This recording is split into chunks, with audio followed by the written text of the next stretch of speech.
Well, hello there. This is Season 2 of Books Closed. This episode is sponsored by Mr. Flash Machine, a revival of production tattoo flash offering a collection of 400 sheets and counting, and Victorious Finds, a one-stop shop Instagram page for antiques, oddities, and collectibles. Well, it's nice to be back. And it's nice to see all of your beautiful, smiling faces, all of you loyal listeners back from Season 1, and all of the new faces of people just discovering Books Closed for the first time. Welcome. I'm Andrew Stortz, and I will be your fearless leader through yet another season of episodes here where we talk about tattooing. And I sit down each week with a different tattooer, and we really break it down for you. And I'm not talking about what kind of needle do you use? Oh, what's your favorite kind of yellow ink? We don't talk about that sort of thing because that's quite boring. What I find myself more interested in on this show is talking about what it means to be a tattooer. How does it affect our lives? What are our opinions on how the industry has changed or is changing? Things that we look forward to, things that we dread. You know, shop talk, but not the technical stuff that will put you to sleep. I think every trade, every artist, every craftsman of any kind can seek a lot of parallel opinions and thinking in a show like this, so I do hope that you enjoy. I think any discussion of modern tattooing is incomplete unless you get into the topic of tattoo reality TV shows. A lot of people will point to those as being the reason that the magic of tattooing is lost, or that was the pivot point where everything changed and the big boom in popularity came, and that has its positives and negatives with it. But at this point, we've got shows like Ink Master, which has to be the longest running tattoo reality show that we've seen to date, which is a competition-based show. But way back in 2005, the very first tattoo show at all came out, and it was called Miami Ink. It was the first time that the general public really got to see behind the curtain in a tattoo shop, and not in the sense where you're learning technical things about tattooing, but in the sense where you're really getting to know tattooers who, up until that point, might have seemed like unattainable people or intimidating bikers, or just a different way than we see tattooers now, as it's been so integrated into our mainstream pop culture in various ways. But when Miami Ink came out, you were hearing stories of why people are getting tattooed, so as a general person, you can relate to these customers, and maybe getting tattooed seemed more attainable, or seemed less intimidating, or less, you weren't as scared to walk into a shop and get tattooed, because you see these group of tattoo artists who are joking around and having fun, and they're just doing their job, and they're enjoying doing tattoos. And that made the whole thing seem so much more attractive to so many people, from prospective new tattooers to prospective new customers at tattoo shops. So for this first episode, I thought it was about time that I really dive into the topic of these reality shows.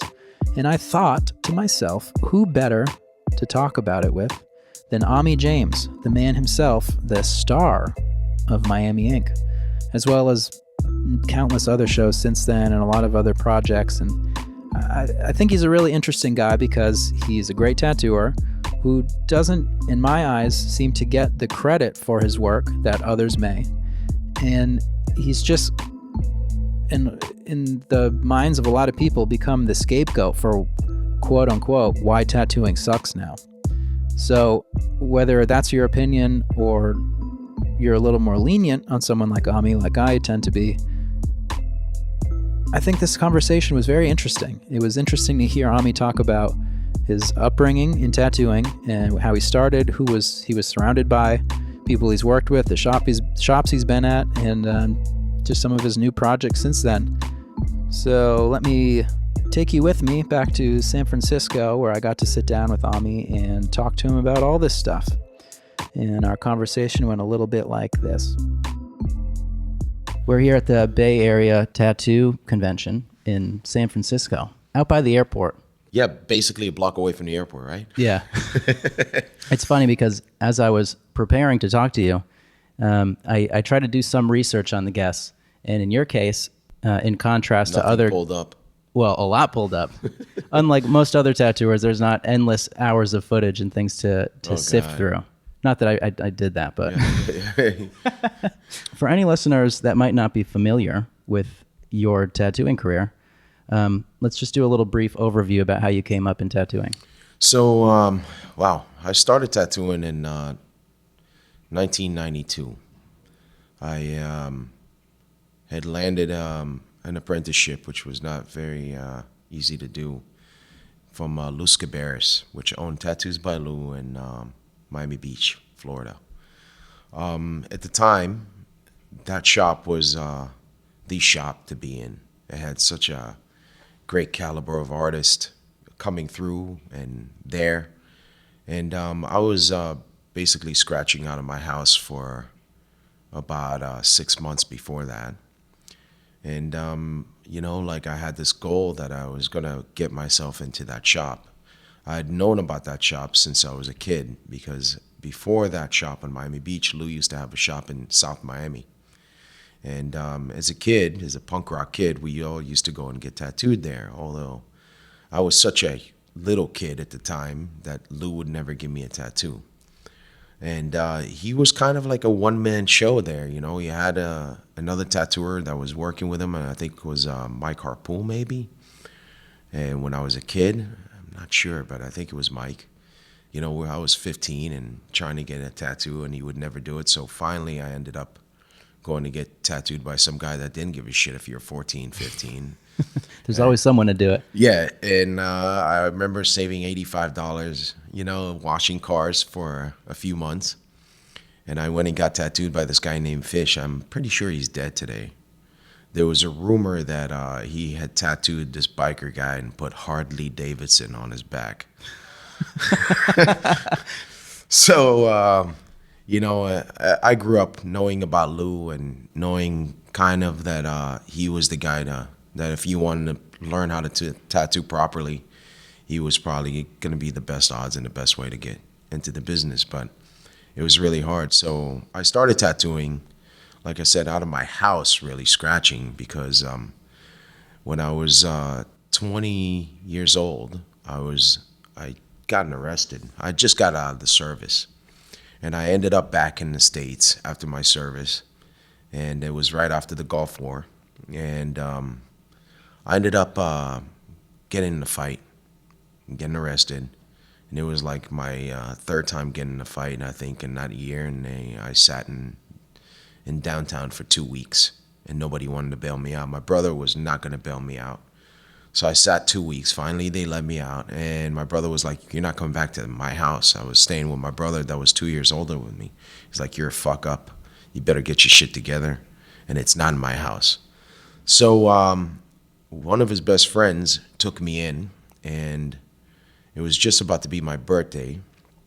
And in the morning for my birthday, they knew how much I wanted to start tattooing. And I woke up one morning for my birthday. There was a box on top of the table. And in that box was tattoo equipment. And they didn't know how to fucking get their hands on tattoo equipment or anything. And there was this company called Superior Tattoo Equipment, in which... And I'm sure it was. Oh, fuck me, man. It was so bad. It was this little aluminum tattoo machine with one tube and 5 needles. That's what you got with the kit. And it was just a single. and there was no rheostat. There was no power unit. You just basically plugged the machine into the wall, and it had slow, fast, and medium. That's what it had. That's all you need. That's all there was available. And I was happier than pigs in shit. When I saw that, I started crying. And I knew that was it, that this is my end, no matter how bad this equipment was, which I didn't even know. That shit looked like a racehorse to me. Right. So, before that, I just did needle and thread. So for me, it was like, this is, professional shit. You've arrived. I've arrived. And so I called my friend, and I did a sleeve on him that same day. I had literally put a dragon from his ear down to his fingers. It was the ugliest fucking earthworm you've ever seen in your life with legs, man. There was no way to describe that thing. It was fucking horrible. How long did that take? It took me about 12 hours to do it in 2 days. And then it took me 12 years to fix it. So it was really bad, man. I think our friendship ceased to exist for a while due to the fact that I just practiced on him. He was my guinea pig. I think we've all got people like that. Yeah, you know, the funny thing is he ended up going to prison anyway. And in prison, that shit was pretty legit. So when he came out, you know, and I was already pretty established, he only got out maybe 4 years ago, something like that. Did a good long fucking stint in there. And I looked at it and I go, man, this is just as bad as I remember it. He goes, everybody in prison loved it. I'm like, because they don't know shit about tattooing. I was like, you were not in the right place. You should have been like in Oakland or something like that to see prisoners with really good fucking tattoos, you know, on the West Coast or something. But I was like, there was not good tattooers in the East Coast as much, you know. So that was my end. My friend Mike, manager that gave me that equipment, eventually hung himself in the house, maybe 6 months later. Around that time, within about a month when he hung himself, Lou called me in the middle of the street one day and he goes, I hear that you've been tattooing out of your house on South Beach. And I was like, no, not out of my house. I'm staying in a hotel. So he's like, you know, he was this old school New Yorker. You know, I think he's been around so long, you know, and he was this old school guy that I've looked up to my whole life, you know, just by knowing who he was. And he goes, don't let me catch you tattooing, you know, out of your house. He's like, or you're going to get fucked up. And I blew it out. I was like, come on, man. Don't threaten me, you old man. I walked away, and the next fucking week, I got beat up by these two Guidos really bad. And then I was like, man, this guy actually meant it. Like, I'm going to get fucked up. So I started trying to hang out at the shop in Tattoos by Lou. At the time, Luis Segato was there. Troy Lane was there. You had Jonathan Shaw that was there constantly working. You had Albert Scambati. You had so many guys. And Eddie Deutsch was constantly coming down. And such good caliber, you know, of tattooers. And I would just sit outside and peek through the window to try to get in. Finally, one day, I tattooed this guy in my hotel. And he was walking down the street and went to the Deuce across the street. And Lou was sitting there. And he goes, hey, kid, let me see that tattoo on your arm. And he goes, who did that? And he goes, I got that done by Ami, you know. And he goes, you tell that fucking little kid to come by and talk to me. And so And you're like, shit, I'm going to get beat up again. I thought that I was going to get beat up. And I was like, fuck that. I'm not going over there, you know. Like, I was just, you know, I was 125 pound wet, you know. And I was like, I'm not going to go by there. And he goes, no, I think he wants to talk to you about possibly he liked what you did. Granted, that shit that I did on him was just like a tribal tattoo that, you know, there was like Leo Zulueta, that type of tribal, you know. And I thought I was the hottest shit in the world being able to do that. And he called me up. He's like, I saw that tribal you did. And I was like, yeah, it was pretty good. He goes, yeah, it fucking sucked. But he's like, if you stop scrubbing the fucking, you know, start scrubbing the floors here, maybe I'll let you get in here and you might learn something. And I just remember running home and I knew it. I knew that was going to be the biggest change. And it took a while, you know, like I was trying to hang out. And Troy Lane at the time really liked me because he was kind of this kind of army buff into guns and everything. And I just got out of the Army, and he was always asking me questions about the Army and my experience in there. And he was this gun fanatic. Till today he is. And just as like target practice, and I was a sniper, so he was so intrigued by it. And it was thanks to him that I actually got my apprenticeship, because he went to Lou and he was like, that kid's a good kid, man. We should teach that kid how to tattoo. And Lou was not into it. But because of Troy, I think he gave me a break. And then I had to work with him and Luis Segato, which was really a rough crew of guys, you know. Luis was cauliflowered ears, and that was 25 years ago, you know, and he was this Brazilian mammoth of a fucking guy with monkey arms that would just crush your skull with just like a grape. And I was so intimidated, and there were guns inside the shop because it was normal, and it was just a different world, but I was the happiest person on the planet because I knew that was going to change my life forever. Do you think that if your brother had let you come back to the house, that any of that stuff would have happened? I think it was inevitable for me to start tattooing. I don't know if I would have done it the right way, if my brother probably would have been like, just come back and go back to construction, because that's what I was doing. I was a roofer at the time. And that was no fucking job, That was the hardest shit. And it was right after the hurricane. So I was on top of roofs tarring for 4 months or 5 months, and it was miserable. And that's, I literally got out of the army to become a fucking roofer, that was it's pretty sad. Even though I was young, I was only 20 years old. How long were you in the army for? It's 3 years, but I joined at 17. Mm-hmm. So when I got out, I was clueless and aimless, I didn't know what to do. So I think I would have done whatever it would have taken to get there. And I almost found a way to buy a tattoo machine throughout, it was a punk scene, and everybody was like, this guy tried tattooing out of the house, and he had a couple of machines, and I'm like, how do I get him? I'll pay whatever you want, there was no way to get tattoo, equipment. And this guy fucking dragged me along for 2 months while I was living in my brother's house, telling me that he's got this tattoo equipment that he was going to sell me, and I saved up $400 to buy it, and then the guy just fucking bullshitted me and, try to rip me off for some money, and eventually I was just, I was almost giving up on it, but I knew that was my, that was my destiny, I knew that was what I was going to do for the rest of my life. I just had to find a way in.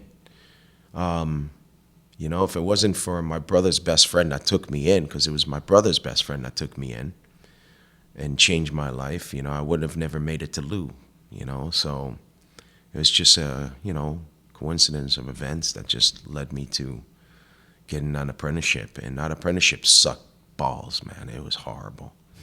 It was it would have been all right if I didn't apprentice under these old timers in a way, it could have been easier, but because these guys were fucking just making my life miserable, and Lou would use his hands to smack you all day and put you down and go wash my fucking car, go get me my Reuben sandwich. There was no way you could get peace inside being an apprentice. There was nowhere to escape. Hide. No fucking way. There was nothing. There was just debauchery in that shop. And I look back and I'm so glad that I had to experience the last of that era, because it's gone now, and they'll never come back. So in some ways, that might be for the better.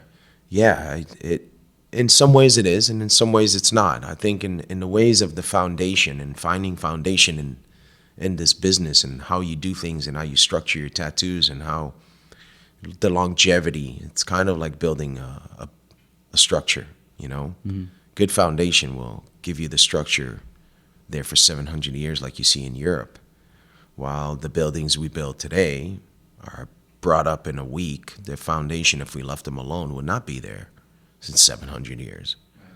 So because people can get good so fast now, but they're definitely missing something. They're missing that longevity.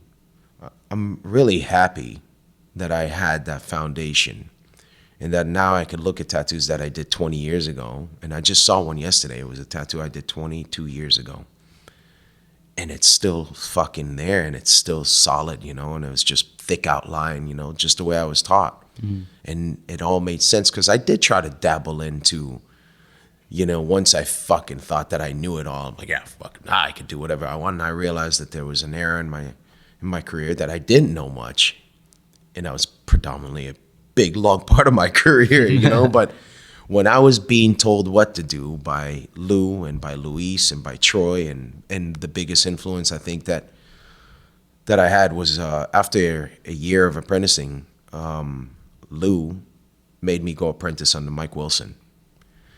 And I didn't appreciate it at the time, because Mike was not good to me as a boss. He was a boss, and I get it. Now I look back, I'm like, I would have even been harder on that fucking kid.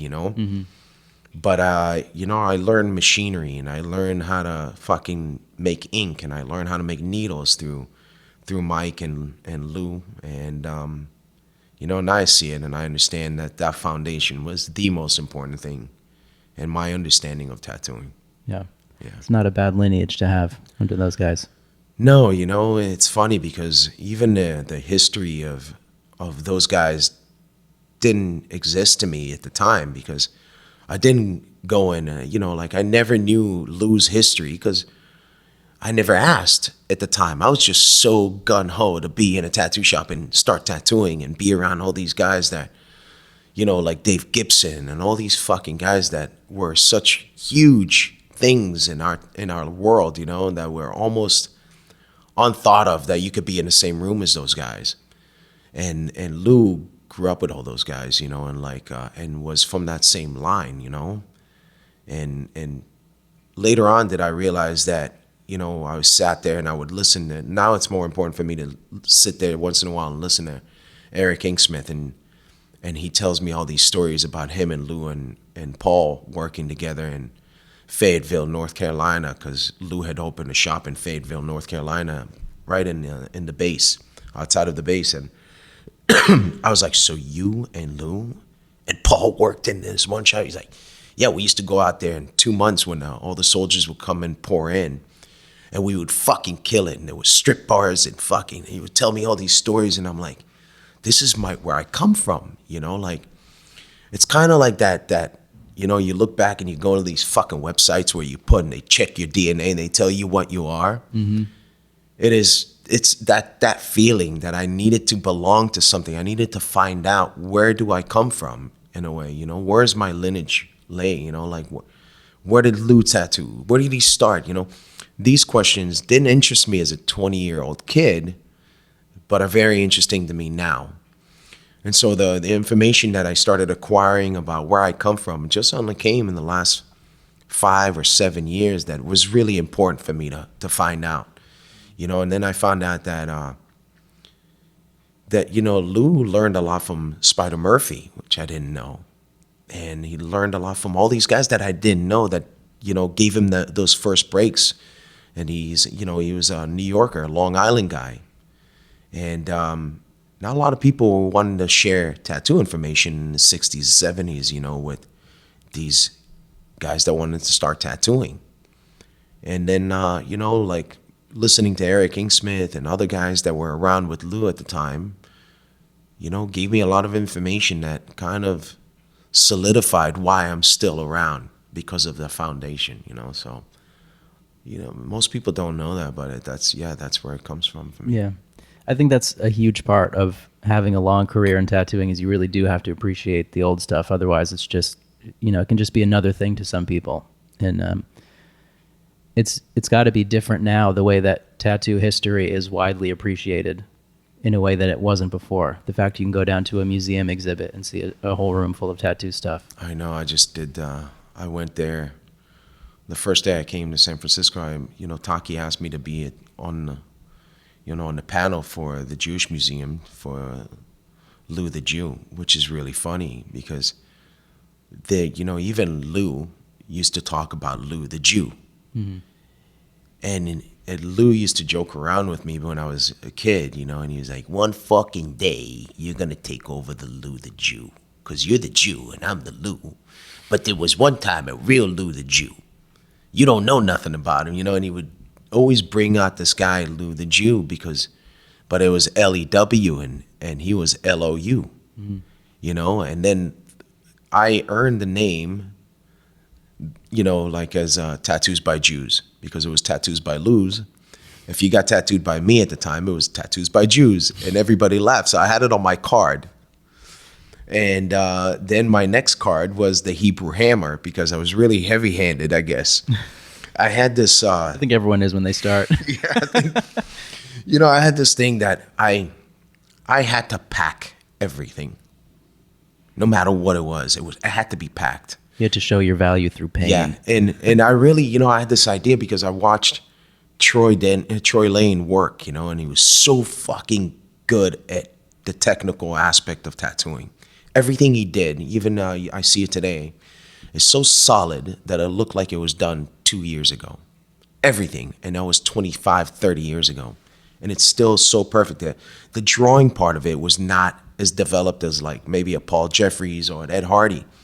But the technical part preceded them all. It was crazy. It really is. Like Troy Lane was one of the most technical sound people I've ever seen tattoo. And so, which will make old tattoos look the best. I mean, the technical, after 20 or 30 years, I think the technical is more important than the design almost. For sure. I remember, like, because I so appreciated what he did to me, I was really wanted to become a good technical tattooer like him. And I wanted to pack everything. And the shittiest part is I was able to pack everything within a year. So solid that tattoos were so fucking bad, but till today, nobody wants to cover them because they're still packed and solid. But they're so ugly, they're so bad. I got to show you, I have a tattoo on my leg that I did with a single needle. Until today, nobody wants to cover it because it's still solid as fuck, and it's just the ugliest design you've ever seen.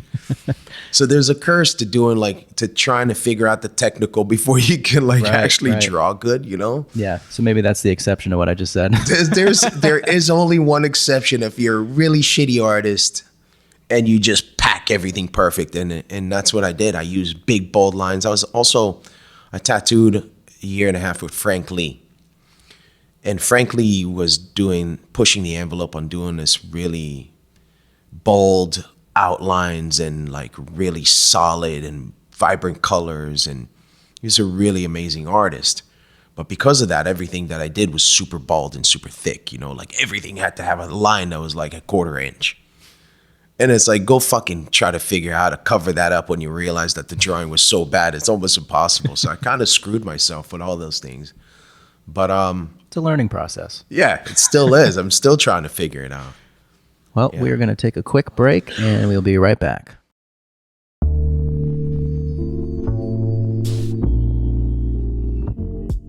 This week, we are sponsored by Mr. Flash Machine. And what I love the most about Mr. Flash Machine is the seriously vast catalog of flash sheets that they have available. For sale, they have over 400 sheets of flash that you can buy in sets of 100 each. And if you can't picture what 400 sheets of flash looks like, if you were to stack them up, you could throw a bed sheet over it and sleep on it, practically. It's an amazing collection of flash, and it's not just stuff that you want to tattoo, but it's stuff that your customers actually will get. And it's just easy. You can throw it up on the wall, you can throw it into a book and bring it to a convention. You'll be tattooing from it all weekend if you want. So the bang for your buck factor on Mr. Flash Machine Flash it's pretty high as far as I'm concerned. So I highly recommend that you all check out at Mr. Flash Machine on Instagram. And from there, you can get a link to their web store where you can order the flash for yourself and keep up to date with them, because it looks as if they're going to be constantly adding to their catalog of flash. They've been a great supporter of the show so far, so please support them at Mr. Flash Machine on Instagram, and don't wait on buying that flash. You will absolutely not regret it. We're also sponsored by Victorious Finds, which is an Instagram-based one-stop shop for antiques, oddities, and collectibles. So Victorious Finds is a page that I've followed for years now, and they curate and handpick items that are all through the lens of someone who appreciates classic tattoo type imagery. So if you're into tat stuff like I am, you can find a lot of cool stuff for your shop, for your home, for wherever you're trying to decorate or make it look like you are cultured, or, you just want to look cool. You want to have cool stuff. So Victorious Finds is a great place and an easy way where you don't have to scour flea markets, and you can just have all the cool tat stuff curated for you. They also now offer consignment for those of you who are wanting to part with old treasures to make room for new trinkets. The page has been operating for 5 years, and the prices shown on their page all include shipping in the contiguous United States. All you have to do when you see something that you want is comment "sold" to buy, and then they will walk you through the purchasing process and make sure that you get your cool-ass items. A few years ago, as I was preparing to film this, I just remembered that I bought This deer skull. Look at this. Sorry if you're just listening, but I'm holding a deer skull right here. Look how cool I look. So I was just sitting on Instagram and I see a deer skull. And I commented, sold. And then now I'm a cowboy. It's as easy as that. And it's that you can find all sorts of stuff. Skulls and old paintings and old wood things. There's just a lot of stuff on there. And I'll include some photos of it. But you want to check them out on Instagram. At Victorious Finds is how you do it. It's all right there. You don't need to link to anything. And you too can be surrounded by cool ass stuff. So help support Books Closed by supporting our sponsors, Mr. Flash Machine and Victorious Finds. Thank you. So the root of you being able to pack such solid tattoos from an early time in your career, did you have a lot of confidence from the start? Because to me that indicates just tattooing confidently. Wow, that's a good question. I think, when you start tattooing, you really always think that you're better than you are, and until something bad happens and then it knocks you down a few pegs. Yeah, and then it also takes somebody to put you down and put you in your place, and I think that's kind of a good thing, So, yeah, I think confidence when you're starting to tattoo is important because then you'll push yourself. I have guys that work with me and they don't have any confidence in themselves on their drawing capability or what they are going to take on sometimes. And I know that they're capable because I'm looking at it from the outside. But they're not sure of themselves. And I think that's a bad thing because then you're not pushing yourself to try bigger and greater things. Why do you think that is? That they lack confidence? I think these days it's much harder because, man, obviously, you're aware of the competition. I don't need to tell you how hard it is to stay significant and relevant these days. People are so preoccupied with that because we're holding a relevance machine in our hand all the time. We have to, in a way, because it's a survival mode we're in already. We're not in a position anymore where, unlike 20 years ago, 25 years ago, I knew that all I had to do was be able to do great flash, and I got a great living in front of me. And it doesn't matter where I go because there was only 3 tattoo shops in every fucking city, not 5,000. Mm-hmm. So we had this comfort zone where we just had to do good, clean tattoos. That's all I've ever wanted to do. That was really what I wanted to get, good, clean tattoos. And you realize that good, clean tattoos, that's not even something you should be doing anymore. If that's what you're doing, just go find another fucking job because you these days need to do a lot more than good, clean tattoos to keep yourself relevant in this business. I look at the art that's coming out these days, and that shit would have looked like Chinese to me back then. I would have been, that's not a tattoo. That shit's airbrushed on that skin. There's no way nobody's capable of doing that. It would have been like looking into a future, but I would have said that's 500 years ahead. Mm-hmm. If someone showed me a picture of this shit, I would have been like, that's time travel shit, what you just showed me. I was like, there's no way that was done by hand. But what do you think about all these new styles?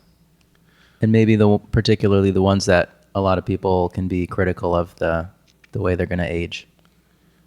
Like I said, and you basically asked me and answered pretty much everything because we both know where this question is going to lead us to. But I have to say that I'm super blown away by the amount of talent that we're seeing today. With the lack of foundation, I also see that there's no life to it. And that if you want to start tattooing in this business and you want to keep redoing all your work every 10 fucking years, you better reassess what you're doing, Yeah, I can't imagine just accepting that fact. Well, we'll redo it in a decade. Yeah, but that's very in the norm now. Like tattoos should be refreshed every few years. Fuck no, tattoos shouldn't be refreshed every few years. Maybe if you want to get your tattoo refreshed 25 years later, that I get. Yeah.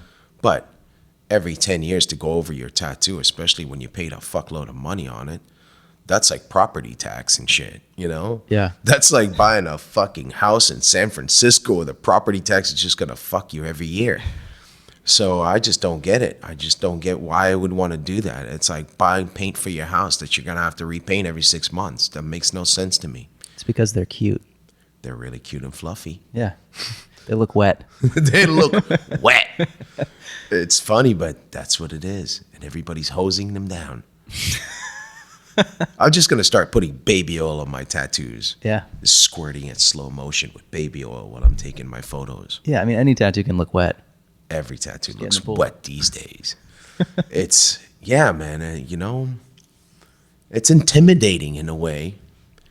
But in a way, we can kind of comfort ourselves that we have this foundation that they're lacking. And that's keeping us still relevant in a way.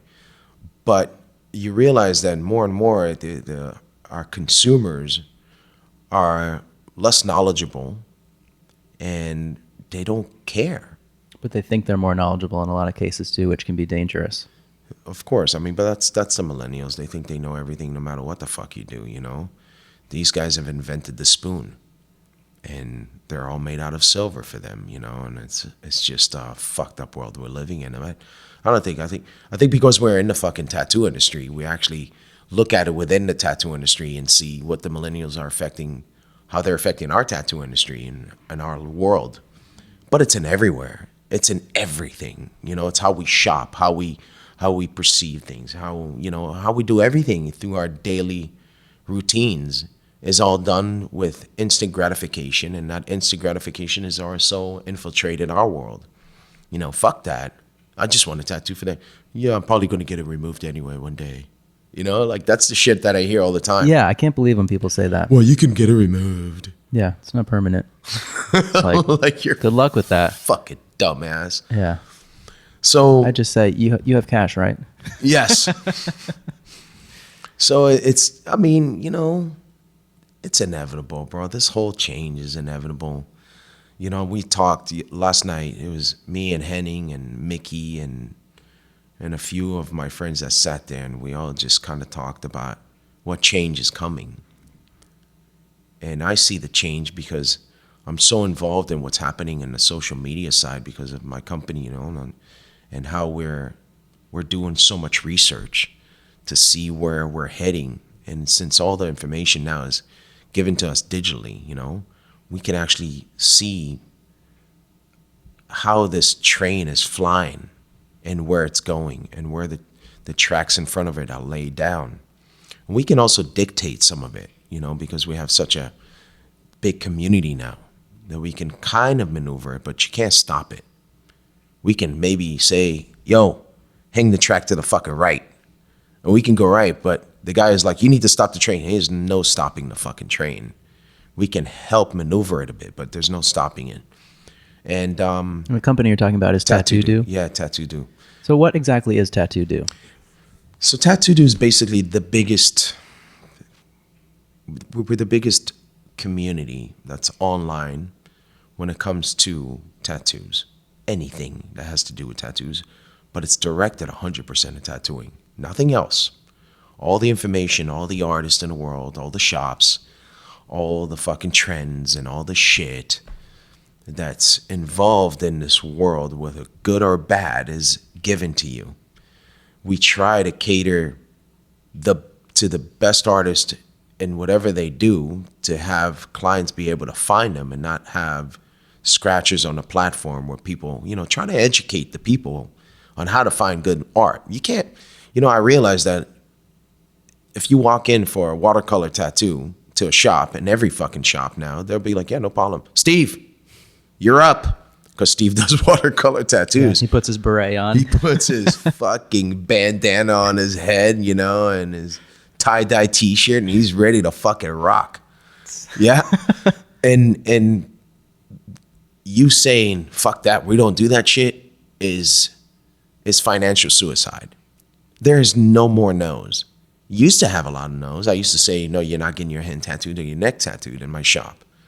I can't say that anymore because that shop, that client went to someplace else across the street and got it done and never came back for his next sleeve, even though he started with his neck. So you start realizing that you have to just move with the times. Now it's acceptable to tattoo necks and hands. And Maybe faces. we don't do faces. Yeah. unless you're fully tattooed and you're a tattooer and that's what you choose to do with your face, we will never do a face tattoo for anybody in the shop unless you're a fucking established tattooer. But hands and necks is in the norm now. If you would have asked me, I remember I got tattooed my neck 24 years ago, I think. It was Joe Vegas did my tattoo in my neck. And Lou wanted to kill me. And he was an old timer. And he wanted to kill me. And he was like my dad. And we had a relationship of a son and father, and he was so angry at me. He goes, that's not what I fucking taught you. That's not how I brought you up. He's like, you don't do that. You're supposed to be able to go anywhere in the world and never be looked at as anything but just this person that can maneuver himself through hards, through thick and thin, through come rain or come shine. You're that guy that's going to survive like a cockroach. So always make sure that you can always cover up or take it off, but always be that vigilante guy that can go anywhere. And, that made sense to me a lot more later than it did. And for years I was saying, I'm going to take this tattoo off my neck. After the third time I got deported, and I've been deported. And I realized what he was talking about. I remember just going, like I was not American, so I would try to come back to the country and I would just get blacklisted. No, can't. Just because of a tattoo on my neck. To them, I was a criminal. I was a convict or a fucking gang member. Today, it just means that you work at fucking Starbucks. Right. It's such a different fucking thing. Yeah, you go through customs and they're like, cool tats, bro. Yeah, man. Hey, I saw you work at Starbucks, right? Get my fucking Frappuccino from you all the time. Love the neck tattoo. Hey, man, when's pumpkin spice coming back? 'Cause I'm thirsty. Yeah, it's the fucking truth, but you have to keep up with the times and how they're changing. You gotta do it all. Girls come in, they want no outlines. Doesn't mean I'm gonna do it, but I got a guy that's gonna fucking do it because that's what you want. The most important thing is that we still give them the information. That's not gonna work for you. That in 2 years that thing will be gone, but you still want to get it? No problem. But the information was given to you. That's what we created Tattoo Do, is to allow the information to be out there. We started as a company that was crowdsourcing for tattooers to be able to sell their designs to people all over the world. So kind of like an online gallery where people can buy custom designs from guys that are not as busy as they want to be, but still sit and draw all day. And that changed into a media company. We became the biggest media company with a reach of 2 billion a month. We have a following of like 35 million people. We have an app that's almost got 5 million people. There's 500,000 tattooers on the app. And we realized that there's so much good shit that we can actually do by just not looking at it, it's me, but it's all the artists around the world and how you allow these artists to expose themselves and how people that are interested in tattoo content can look, and they don't have to fucking look through Instagram or Facebook to try to, or Google, which is even worse, or Pinterest, which is fucking beyond worse. Yeah, just totally to uncredited. Figure out what tattoos should be. And I can say that it's growing faster than ever now, as this industry's growing faster than ever. And we wanted to do it, for tattooers by tattooers and for the consumers by tattooers so they get it. It's kind of like that old saying when Lou used to tell me all the time. He's like, never let your customers tell you how good you are because you suck. And I grew up with that constantly in my ear, like never let your fucking clients tell you how good you are because they don't know shit. And now it makes more sense than ever because your customers try to tell you what to do, not just how good you are. It's one thing that they tell you this is the best tattoo I've ever seen as you're finished with their tattoo. And when you look and you're like, dude, you just got a pile of shit from Pinterest. But they think it's the greatest. And they go on their fucking social media and like, got this tattoo by one of the greatest tattoo artists in the world, whatever it is. And you look at the tattoo and you're like, you just got a fucking dandelion bursting into fucking birds. Mm-hmm. And you just gave this guy credit like if he was fucking Picasso. And it's so far from the truth. So we wanted to break that. And we wanted to give the people the right information. And yes, you can't say that, you shouldn't be getting what you want to get. but you should at least know that if you're going to get it, it might not last. And that information is something that you have to weigh out. I always think it's funny when people come into the shop and they look at the flash on the walls and they say, I would never get that because everyone has that. And then they take their phone and they say, I want this. And it's like page 1 of Google image search for sunflower or whatever. Dude. And it's like the number of people that have this like 1998 random guy that made like 12 sets of the flash. Nobody has that tattoo. Nobody. Yeah. Nobody. You know, it's funny because I made this skit about this, and the skit went something like this. I drew it out, and I was going to turn it into a cartoon, which I think I'm still going to do, and I'm just trying to work around it and trying to make it happen. And I was trying to find animators to all this shit, but the skit was really about what you just said, which was really funny. I had this in my mind from working in shops like that for so many years and what people think is original, what's not. And there was a chick that walked into the tattoo shop. She's like, oh my God, I just want to get something like super original. And like, I don't want anything from the walls. And I just want like this. And I'm like, Heather, give me the phone, you know? And she pulls out her phone and she's like, you know, like I want this, but instead of like the dandelion, I want this. And I want like the letters and Roman numeral letters. And I want to get it on my ribs.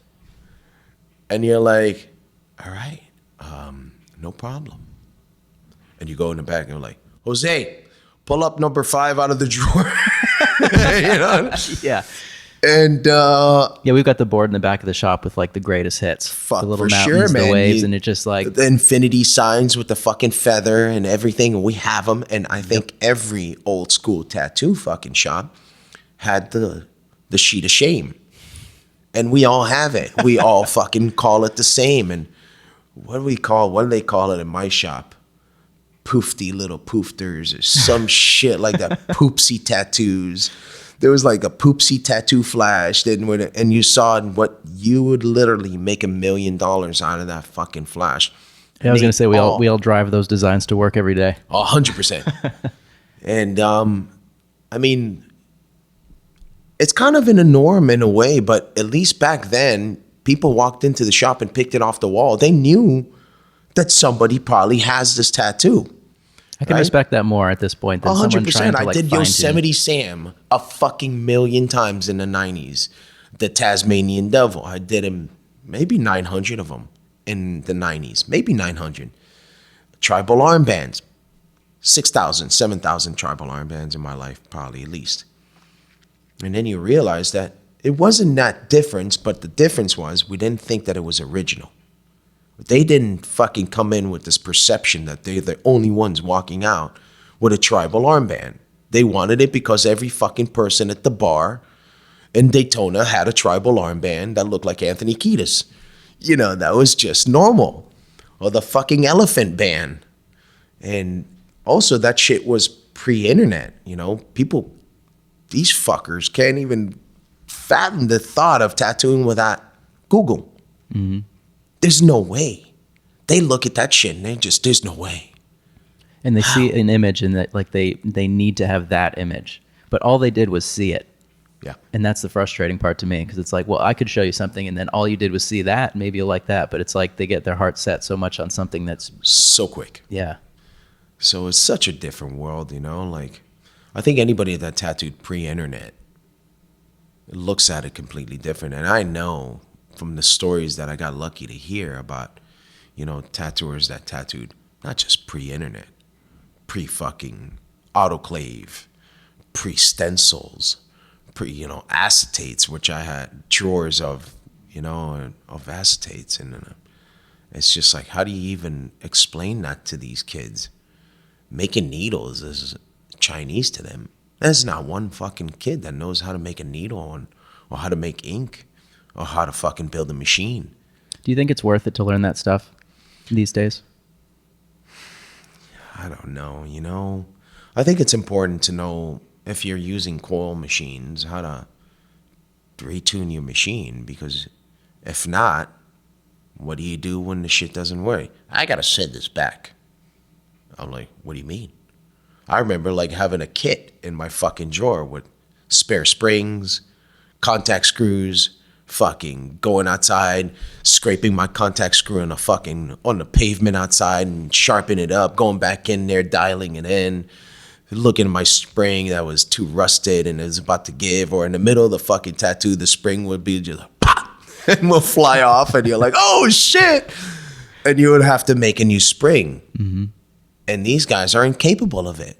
They just wouldn't know. But considering they're all using these fucking nose trimmers these days, and they don't want to chip the powder coating on the sidewalk. Yeah, like, don't get me wrong. Like, now I use rotary machines because my hands don't work as well. I can't hold a normal machine anymore. A coil machine for me, which is in the norm, I can't hold the weight because my hands are so banged up.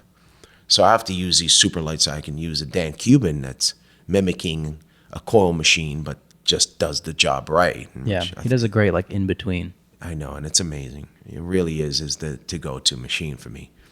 But I also use like cartridges now, which is, like it took me a while to wrap my head around this whole big change, but I embraced it at the end because it made my life easier to fucking get my job done.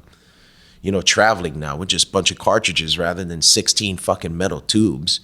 And, like I remember having in the middle of the convention, having to sterilize my tubes back in Detroit or all the early 90s convention that I would go to. And I'd be like, you're scrubbing tubes in a convention, for fuck's sake. You're like, I got 6 more lined up. I got to clean this thing. Yeah, and you're like, dude, just wait up, man. It's almost done. It's almost done, man. I'm almost sterilized. Man, hey, how's that autoclave doing?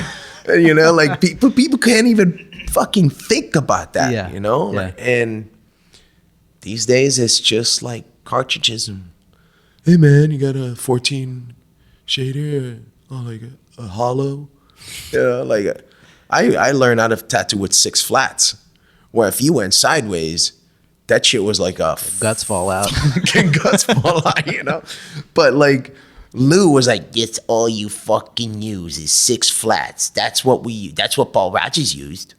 And I was like, but I'm cutting people up. He's like, stop going sideways, kid. What's wrong with you? Like, yeah, I'm sorry. And then Magnums. I remember when Magnums came out. I don't even know why they named it Magnum. Was it a Magnum PI? Like, was it because the mustache was really fucking hot right there, and he drove a Ferrari? Is that what it was? I had no idea. I was like, but I remember, and then I remember this needle called Grinders, which was a stack of 3. It was like trying to make a Tabori needle to pack tribal. And I was like, but it literally, there was no space between them because you weren't separating them or anything. They were just like stuck together, like in a row, all the same height. And you're just butchering people with it. Scar tissue tattoos, So it's basically like the edge of a knife at that point. Basically Braille. You're putting some Braille on somebody. But it was so black. I'm like, not for long, homie. But, times have changed, and you just have to you embrace the good shit that made it easy for us to get the job done. Things are, you can hate on rotaries, but now 80% of us using rotaries. Some of us are going to say are true to the coil, But then you'll have to retire eventually because your hands are all fucked up. And the noise, I'm half deaf in my right ear, and I had some damage from the service, my right ear. But it definitely got worse over the years from having a machine buzzing on my right ear. Maybe it would have been better if I was left-handed, but I had a grenade explode a foot away from my head, and it fucked up my ears forever, But the right ear and having to hold a tattoo machine, you don't really realize that when you're trying to see what you're doing. You're also this close to the machine, so it's like the noise for 25 years just going is probably slow not death good. For your eardrum. Yeah, it's a slow death, and the frequency some machines run on. Aluminum frame machines. I've had a couple I had to machines just ditch because my ears would ring after outlining a piece with it.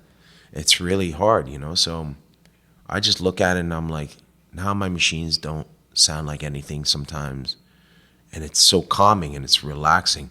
But you can also hear the prickling of the skin if you don't have your fucking, your music blasting in the background. You can actually hear how you're hitting the skin, and you can There's a little bit more feel to it. I still would love to use coils for some things that I want that old school peppery fucking, whip shade, but I can't hold it. I would literally drop it in the middle of the, Tim was going to make me, and he's like, I'm going to make you a super light machine. I'm like, well, there's a problem with light machines when they're coils. Vibration, you want to make them extra light. What are you making them out of? If it's aluminum, it's super loud. If you're drilling too many fucking holes, it flexes. So all the things these tattooers know nothing about, we kind of, because we had that little bit of information, we realized that those things will always kind of, it's like a car with a lot of weight. And what happens when you strip a car, there's not a lot of weight. Maybe it gets thrown around a lot easier. So all sorts of things that affect it.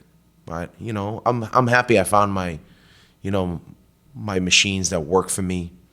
There's certain machines that I just now it's my to go to. Cuban for lining anything, big bold lines, which is mostly what I do anyway. And then, I got a few fucking shaders and coloring machines that are just awesome, and cartridges, and I fly through them, and I put 6 cartridges on the fucking table, and I can fill in and not cut corners and go in. So many things that are so easy now. Like, I'll do background now, but at the end I'll go back with my fucking round shader because it's a cartridge and go fill in all the corners, so I don't waste time trying to get there with a 17 Magnum or 25 Magnum, whatever I'm pushing. So yeah, it's definitely a big change. You can see why these guys are tattooing so well these days, because you had to learn how to hold that machine that weighed fucking as much as a dumbbell, and today the machine's a nose trimmer, or a vibrator for that. Like a little fucking rabbit, a pocket rocket or something like that with a fucking needle at the end. Yeah, people are definitely set up for success now more than ever. For sure. I mean, how hard is it to grab a pen and shade with it? It's not like that weight. Remember, like, we had to sit there and put fucking pencils and put them on the machine, and that pencil all of a sudden weighed 45 fucking pounds. And you had to do perfect circles for 2 days with a pencil with a dumbbell in the back of it. These days, they don't. They just order a pen. And there's companies that are selling pens to anybody and anything. Just, yeah, sure. In 16 assorted colors. I know, it's so sad. One of my favorite old tattoo stories that I've heard at Hobos in New Hampshire, where I work, we worked with Tattoo George, who learned from Bob Shaw. Yeah. And he's full of stories. Like in this conversation so far, I can almost see Lou sitting on your shoulder, still whispering these things into your ears that really seem to still shape the way you look at things. But when George, when they first got stencils as we know them now, he felt the freedom. I can do anything. I can line over here. I can line over there. Yeah. And he did a Yosemite Sam on a guy, and he's like, I'm going to do the belt buckle first, and then I'm going to do a boot, and then I'll do half the mustache. And then the guy passed out and left and never came back to get it finished. The belt, a boot, and a mustache. Yeah. I love it. It's a fucking great tattoo, actually. That's a tattoo with a story. Right. And it makes you wonder if he ever did anything with it, or if he just wears it like a... I mean, people don't get how messy that was. Like, I watched Lou put on acetates, and powder all over the fucking place, and I was like, oh my God, that's the messiest shit I've ever seen. Yeah. I have one of Shaw's old fucking acetates in one of my drawers. And I look at it once in a while. I'll just scroll through all the shit that I have, and I look at it, and I'm like, fuck, man. Like, there was such a cool thing about having to go through all this process to get this design on that has been done a billion times with this fucking acetate. So much history in this piece of plastic. But I couldn't even imagine having to use it today, because shit, these days you got these, I don't know, I don't own one, but I see these guys that are doing all this photorealism, airbrushing tattoos, and the stencil is already a finished product. Like it's like grainy where it needs to be grainy. It's super dark purple where it's super dark. Even the stencil's wet. the stencil's already. I'm like, that's a beautiful tattoo. I'm like, that's just a stencil. I'm like, oh, sorry. Step aside, chump. Yeah. Class is in session. Fucking A, man. And now I get it. I get where so many, because you don't have to think anymore. I mean, that's kind of in the norm now. You put your iPad next to your tattoo. You're not creative anymore because Photoshop did that shit for you. That was the creative part. I can't believe you put that church with that skull together. Yeah, it's like being a collage artist. Yeah, that's basically what it is. Making collages. But you're not 7 any longer. This is collages for the fucking grown-ups. You're tatting them. You're pulling all sorts of information, putting it together. It's genius. And then you get to airbrush it. And they all have like galaxies behind it. I love the galaxy work. Yeah. It makes me feel like I'm there. And then if you ask... I hold my breath when I look at them because I don't know how the atmosphere is going to affect me. And then you ask, they're like, what is it? And they just all say, you wouldn't understand. Here, hold my pen. I got to... Yeah, right. I wouldn't. I guess. I don't understand. But is this us just unwilling to see the value in something new? I mean, I know we see a value in it, but... I say like this. Unfortunately, there has always been in the history of what art is. And we at one point did take this world where we were copying designs off a wall. We were copying designs off a wall. I wasn't trying to reinvent the fucking wheel. I try to do, a Sailor Jerry flash, which I've probably done every fucking single one in the world. Again and again and again and again and again. The first 5 or 10 years of my tattooing, that's what I wanted to do. But there was a value behind it that we looked at a historical value, the same way Polynesians have been doing the same fucking tattoo. And again and again and again. Eventually, we graduate from that to being able to draw our own ideas of what traditional flash is with the foundation that we have acquired by tracing and copying for so long. And once you've figured that that's your foundation, go ahead and start mastering your own shit. Draw your eagle this way. Put the wing the other way instead of this way and flip it over. And put the head facing up instead of down, and da-da-da-da-da, and put some dots at the end of the tail and shit that we felt the freedom to start creating because we had the foundation. There's now this whole thing where there's no more originality to it because the originality is by just literally Xerox copying something. When you're taking a church in Photoshop and you're dragging it in and now you're putting your fucking owl into it, and the eyeball now has a reflection, but the reflection is of a beach scene that you grabbed from another fucking picture and you shoved it in there. And you're just basically pasting, like we said.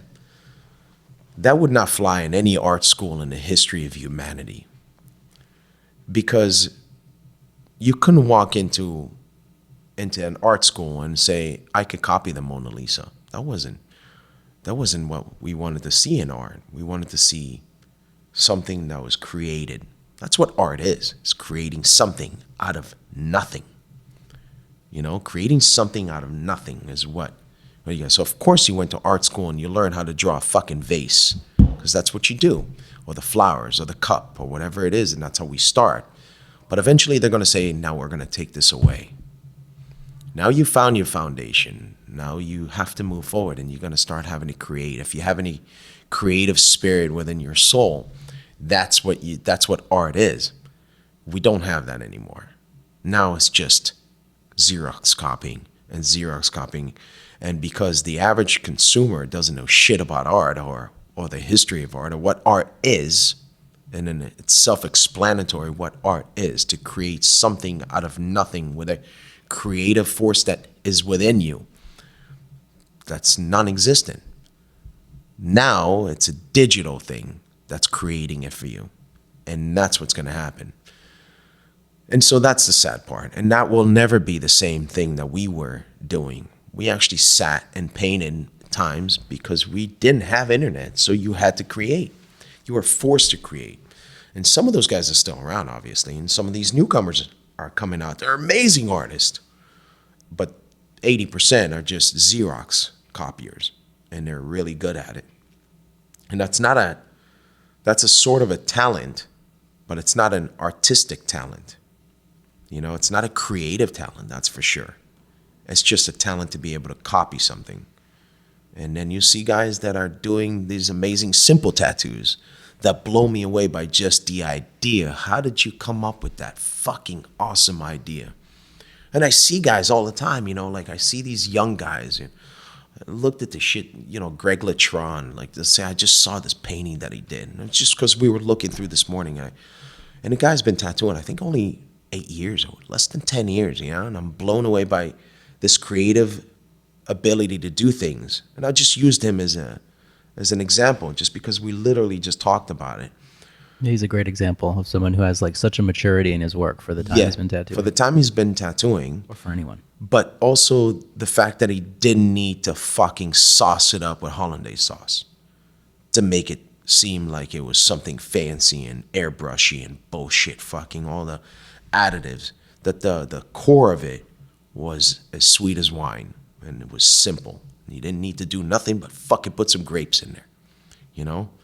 So there are those guys, and he's just one out of 1,000 guys that are capable of doing that are more relevant to me than all these guys that are just Xerox copying things, because that's less creative. And some of those guys that can Xerox copy do have a creative side to it, but because the business demands them to just keep copying shit, because people keep coming in, like they come to our shop with a fucking picture on their phone, they want this.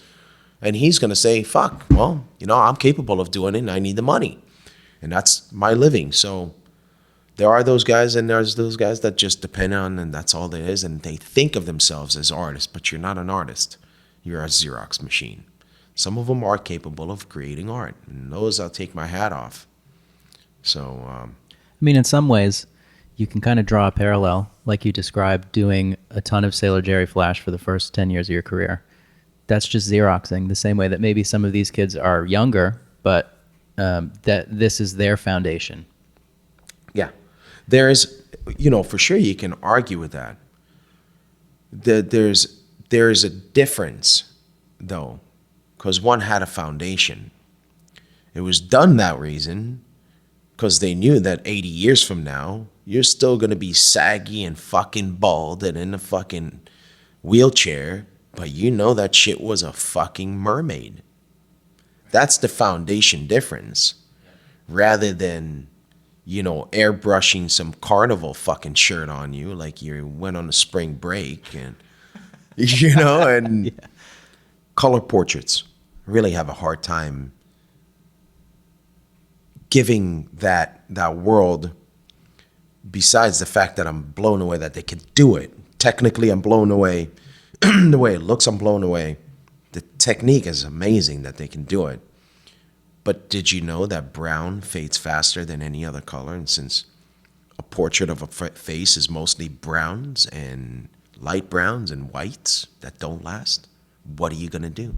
If your nose is sticking out of your fucking face because there's a tip that's white, that's the only reason you know it's actually not concave and actually protruding out of your face, because it's white and the white is gone. What is it going to look like? Now, you know it's not going to last, so why do it?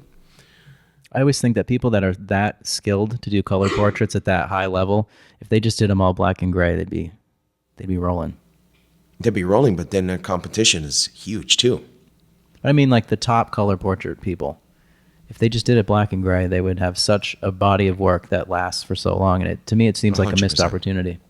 100%. You know, I became friends with Nico Hurtado not long ago, which was really cool, because I was an advocate against those type of tattoos for longevity reasons, nothing else. Not because I can't appreciate the skill level that it takes, because he's got a fucking gigantic skill level that nobody can take away from him. And we talked about it, you know, and I was pretty blown away that he was willing to talk about it, and to know that this is going to be a thing that you're going to have to probably revisit at one point or another, depending on where you live and what kind of abuse you're doing to your skin, how fast you're going to have to be there. I'm sure if you live in fucking Alaska, that shit will probably last you 30 years on your thigh. But what is it going to do in Miami? That's a fucking sunburn away from a disaster. Yeah, doesn't stand a chance. But the understanding that he's capable of doing it, and he's actually a really good artist, period. Tell him to fucking paint you a canvas. He's actually a good artist. Would it probably be a better longevity move for him to do it in black and gray? Absolutely. But then he would be competing with 600 guys that are doing exactly what he's been doing and went to black and gray, but he is one of the few that could do that good. You know? Black and gray, he could do it. Because his black and gray is amazing. Look at his black and gray portraits, you're like, fuck, that's badass. But I'll flip the page and see a color portrait, and I'm like, oh, you know, like it just hurts me to see it, because no matter how badass it is, I know the aging process of it. So it's not that he's not capable of doing it. It's just it's a different ball game, and he knows that that's his niche, and that's how he's got to make a living. And we all have kids, we all have families, we all got to support our families, and we all got to do what it takes us to differentiate us a little bit from the rest to give us a livelihood, you know. And we all have that. It's like, you know, there's guys like Greg Christian, you know, that has his own style. It's not that he's the only guy doing bold, traditional, funky colors. It's that Ink Smith and Rogers feel, whatever it is. But he's got his own expressive style within what he does, that he's the tattooer of all tattooers. And he's got this niche because people love that stuff that he does. And I tattooed with Greg for, over 20 years, you know. We started tattooing in Tattoos by Lou. I mean, I was there, but he came down in the early 90s. And we spent 3 years together, or 4 years in the tattoo shop. And at the time, his black and gray was really fucking good, and his hands were capable of doing fine line. And later on, you become more dependent on solid lines that you know are not shaky, and you start molding yourself into but also his creative side is fucking awesome. And that's what gave him, so I think that's the most important thing, is that we all try to peak at what we can do best and what we can deliver, you know? And some guys will get it and some guys will not, and will suffer the consequences. You know, and that's a sad part. There was 2 years I tattooed only for free. I had enough money to not have to worry about anything. It's different today. I tattoo because I still have to tattoo to make a living. But there was a time where I was really well off for a while, and where I didn't have to rely on anything but my businesses, and I didn't have to tattoo anymore. And I just tattooed, and people are like, "Gonna stop tattooing?" I'm like, "No, I'm just gonna tattoo for free because I love tattooing. I don't need the money." And it makes you all of a sudden really love tattooing again, because you're doing it not because you're being forced to make a living, but because you want to give it to people, and the people that appreciate your art. And I wouldn't even tell them that it's for free. I'd just be like, "No, you don't owe me nothing." And watch their faces just, you know, people burst into tears, or people so thankful. They just can't understand it. And I'm like, I didn't do it for you. I did it for me. I did it because I love tattooing. You know, and I wish I could go back to that. Maybe I wouldn't do it every day. And I'm not saying when I did that I tattooed every day. I tattooed probably 2 or 3 times a week. But there was something really, really magical about just having to do tattoos because you want to, rather than because you have to pay the bills, and now you're going to have to do 10 appointments this remainder of the month to reach your quota to pay your fucking insurances and the fucking kids' schools and everything that comes with life, you know? So I'm tattooing these days. You know, I lost everything in 2008. You know, I lost a lot of money in investing in, you know, real estate, whatever it was, and the economy dropped and everything. And I'm not saying that I was broke or hungry by any means, but I'd lost, like many Americans, lost everything. It didn't make me fucking think that I gotta, you know, fucking reassess everything and start all over. I was like, no, back to the grind, bro. This is what you've been doing. You're a tattooer. Just rely on what you're always good at. You know, maybe you shouldn't invest in real estate so much. Maybe you should do what you're good at and do what, you know, what makes you happy. And so I just went back to tattooing, and I got 5 shops, and everybody's like, oh, you must be rich. I'm like, no, some shops fucking carry the other one through months, and that shop will have to carry that one through the next 2 months, and that shop. Nobody's becoming a fucking billionaire from owning tattoo shops. You might when you own a fucking tattoo supply company, but that's owned mostly by non-tattooers. It's very seldom that you hear a guy that owns a tattoo supply that still belongs to this business, like Saltwater or like fucking a few other companies that is for tattooers by tattooers. There's something that we as a community should be more supportive of, like making sure you don't buy from companies that don't have that foundation behind them. And I think that's something that we as tattooers should be more prone to fucking be active in supporting the companies that are there for the right reasons. But I still love doing what I do, and that's my livelihood. I hope to retire in a couple of years from tattooing, so I can just go back to tattooing once in a while for fucking free, just because I want to, and sell my shops and be able to just relax now. I'm almost 50, and just want to fucking enjoy life. I want to spend time with my kids, That's flying by in front of me. I still spend a lot of time with the kids. I try not to travel as much, even though, I still do. But I try to spend, I'm such a fucking dedicated dad because I never had one, that it's the most important thing. And I'm doing everything I do to support my kids.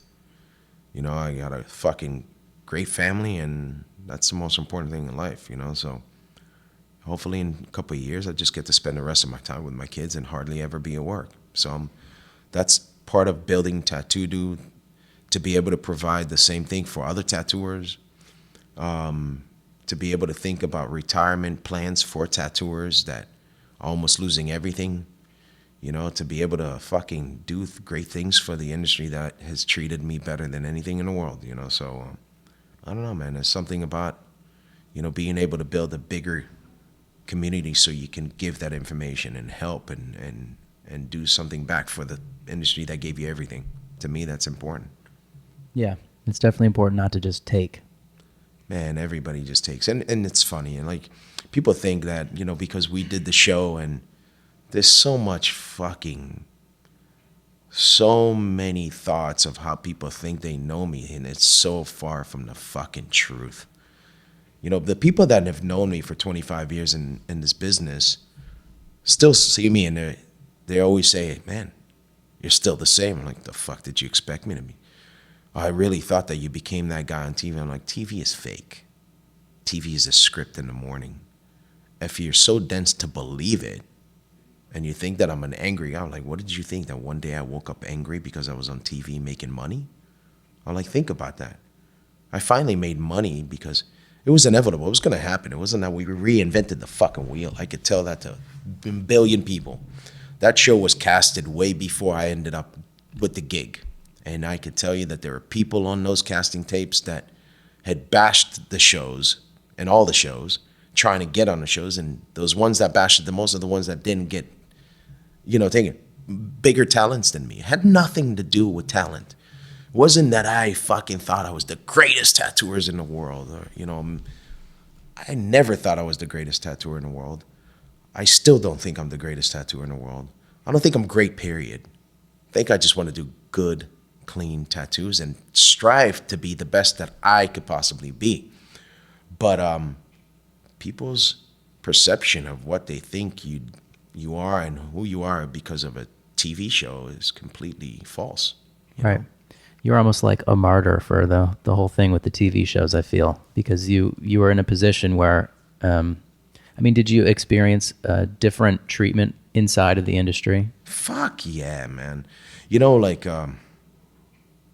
almost get shunned, but not by the old people that knew you, because the old people that knew me. I never turned back and shit on the company. I never taught anybody how to tattoo on TV. That's one thing, and I'm not giving Yoji lessons on how to pack, how to do little circles, or how to fucking approach. Nothing. That did not exist, because that's the one thing that I wanted to keep some integrity in creating TV. I thought that we would get to showcase. I grew up in a shop that was very much Lou was a self-marketer. And he goes, this business is going to get bigger and better and tougher, but you're going to have to market yourself. And that's always something. Lou had cars and motorcycles and a belt buckle and eelskin boots, and everything he did was to give this persona that he was at the top of the game. And in a way, a lot of us grew up like that, you know? We had to have this thing that we are at the top of the game to stay relevant in a very competitive world. And so I looked at the show and said, first of all, none of us knew that it was going to be more than a fucking 6-episode thing. You know, we're like, this is probably going to flop, but we're going to get an advertisement like all the other shops are advertising. They're advertising on magazines. They're advertising in everything. Let's get an advertisement for our shop. That's what we thought. Little did we know that it was going to turn into 100 fucking episodes almost, and that we're bound by contract. And you're basically a slave to the system once you're in there, and you get handed a script. And if you don't get handed a script, you don't follow. You either quit or you get sued. And that's the way it is. And you see how much you're invested in it, that you're basically now in this whirlwind where you're just trying to survive. And you help as many people as you can, and you make as many people's lives changed for the better, because you can bring all your friends that never had nothing. Like, I was sleeping on couches half my career because I was traveling and sleeping in people's couches, you know. And all of a sudden you can call these people and be like, come on, bro, you're going to make $2,000 a day. Come down right now. It's going to change your life.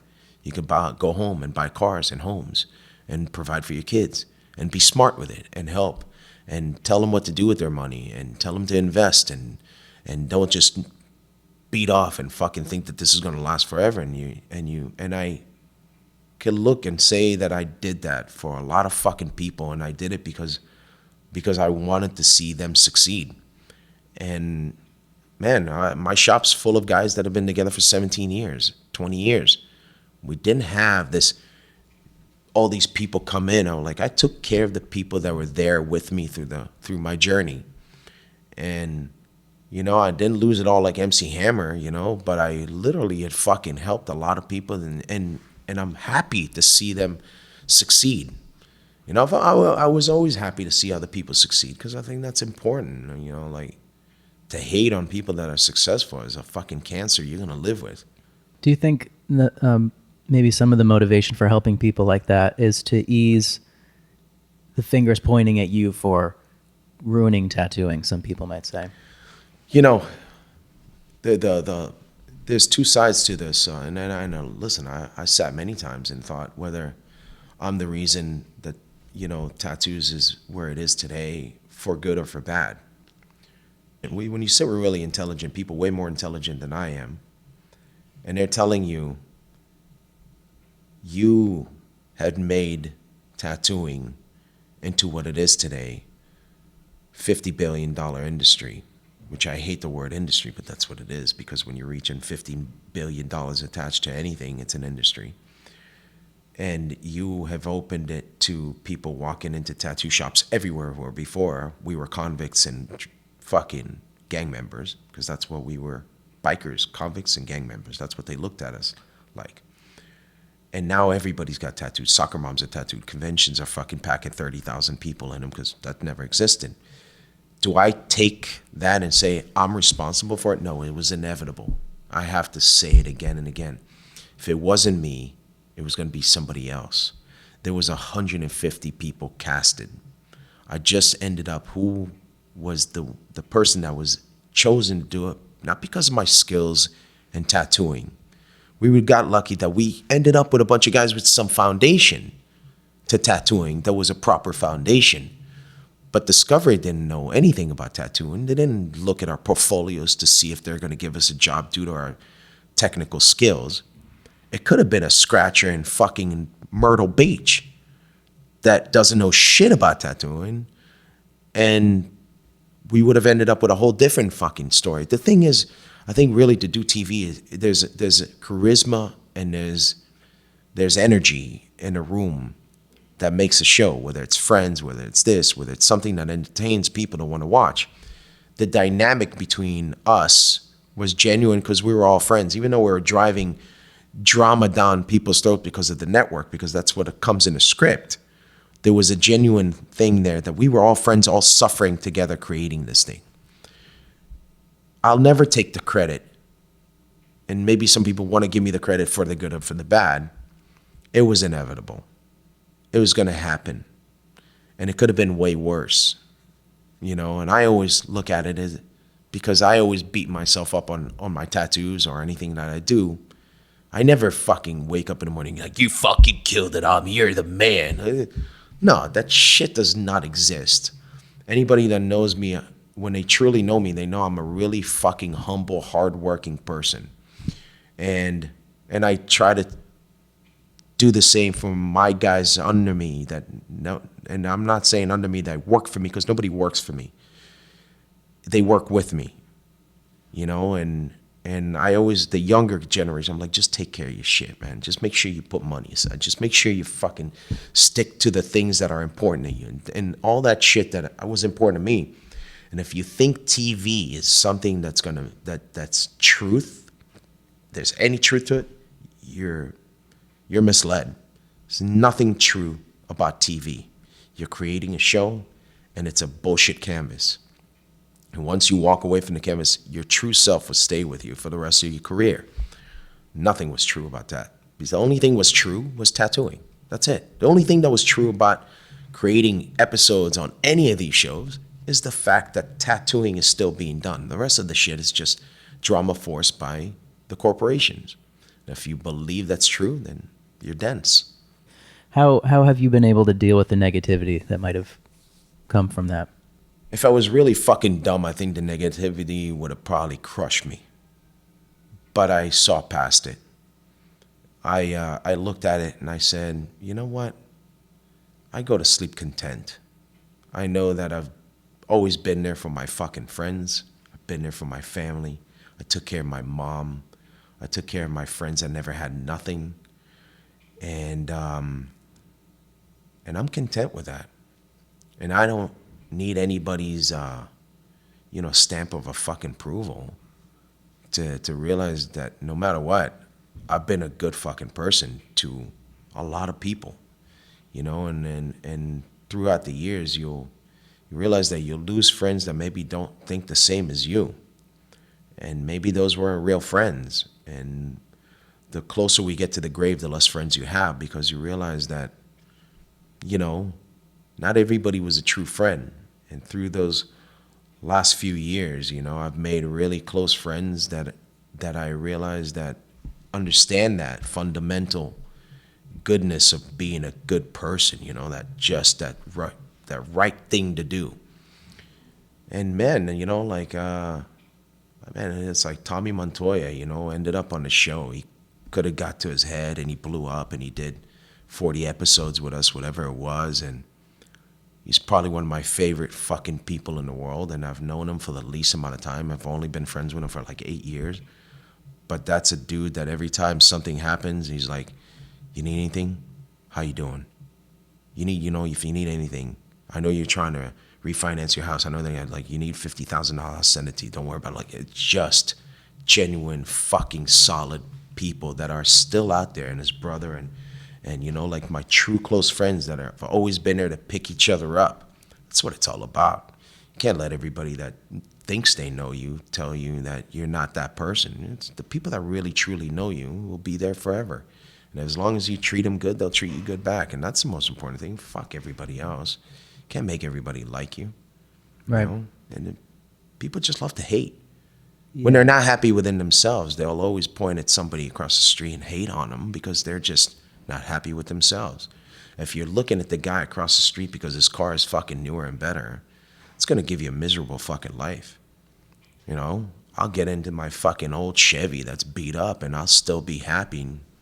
I look at the guy across the street with the Ferrari and I'll be like, fuck, man, that's what makes him happy. I'm happy for him. So, I don't hate. I don't fucking hold animosity. I don't care what people think. Sucks that when you get older and, less people know who these old timers are that have paved the way, and that makes me feel worse. You see somebody in their 20s and they're tattooing. They look at Good Time Charlie, whatever it is, and walking around Lyle Tuttle, Ed Harding. They're like, who the fuck is that old man or that old witch that's tattooing there? And she sucks. Like, bitch, you wouldn't even be here if it wasn't for these people. Just the fact that you don't know shit just gives you this hatred inside of what's not in the norm for your thoughts, I don't know. It's a weird world we live in. It is weird. And I know that it can be tough. You can hear 1,000 positive things, and then that one negative thing can stick with you a lot more. People always root for the person that's climbing up the hill. You're fucking trying to conquer Mount Everest. And there's the guy that's on top of the hill already, and he's done it 3 times. And everyone wants him to see him fall off the fucking top and never come back because he's a fucking rich motherfucker that made it to the top.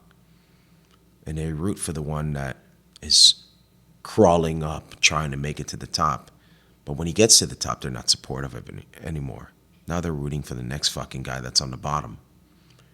And it's sad because the journey that it takes so long, and I think that's why it goes back to this Instagram and Facebook thing, and why we created Tattooed and why we created the app, was because I watch guys tattoo for 6 years or 12 years doing a bodysuit.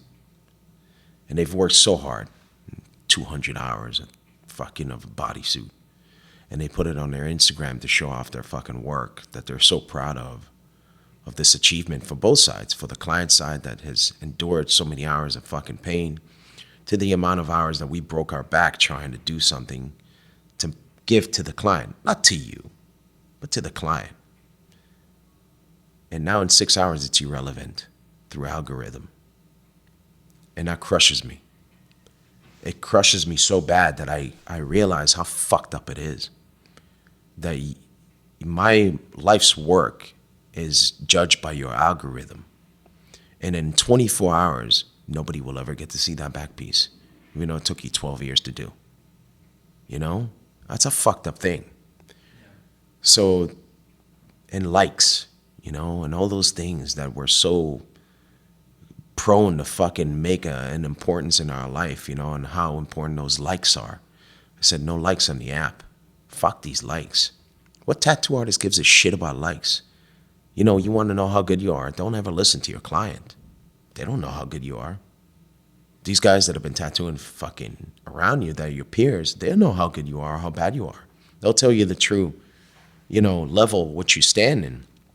Not your client. Your client don't know shit. It's very seldom that clients understand good work. So I think that's the importance of us being all like it as a community to realize that it is important for us. It's our life work. And how much do we want our life work to be irrelevant in 6 hours? And we're still giving these people millions and millions and millions of dollars through our boosting our fucking posts to be relevant for another 2 hours, even though you know that when you're boosting, you're not reaching your clientele. There's people that love fucking bitches with duck lips, and they just happen to be in your algorithm there. And now they're following, they just saw your picture and you take it like, wow, they really liked my tattoo. I'm like, it's irrelevant. Did you see her fucking, her feed? She likes cream puffs, and every pose is a duck lip pose with a peace sign. What is that relevant to you?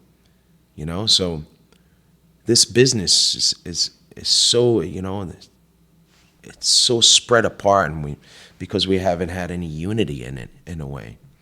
We just had so many things that, we wanted to achieve, but we don't get recognition for it. From the old timers to the new ones that are just being lost because they're not educated on what it really means to hand over your life work to a company that to them you're irrelevant. And that's why we wanted to create a platform that's for tattooers, by tattooers, and so consumers can book an appointment with you because you deserve that appointment, because here's your life portfolio. And there is no likes and there is no disappearing in the algorithm, because that should be taken away and it shouldn't be there for life work.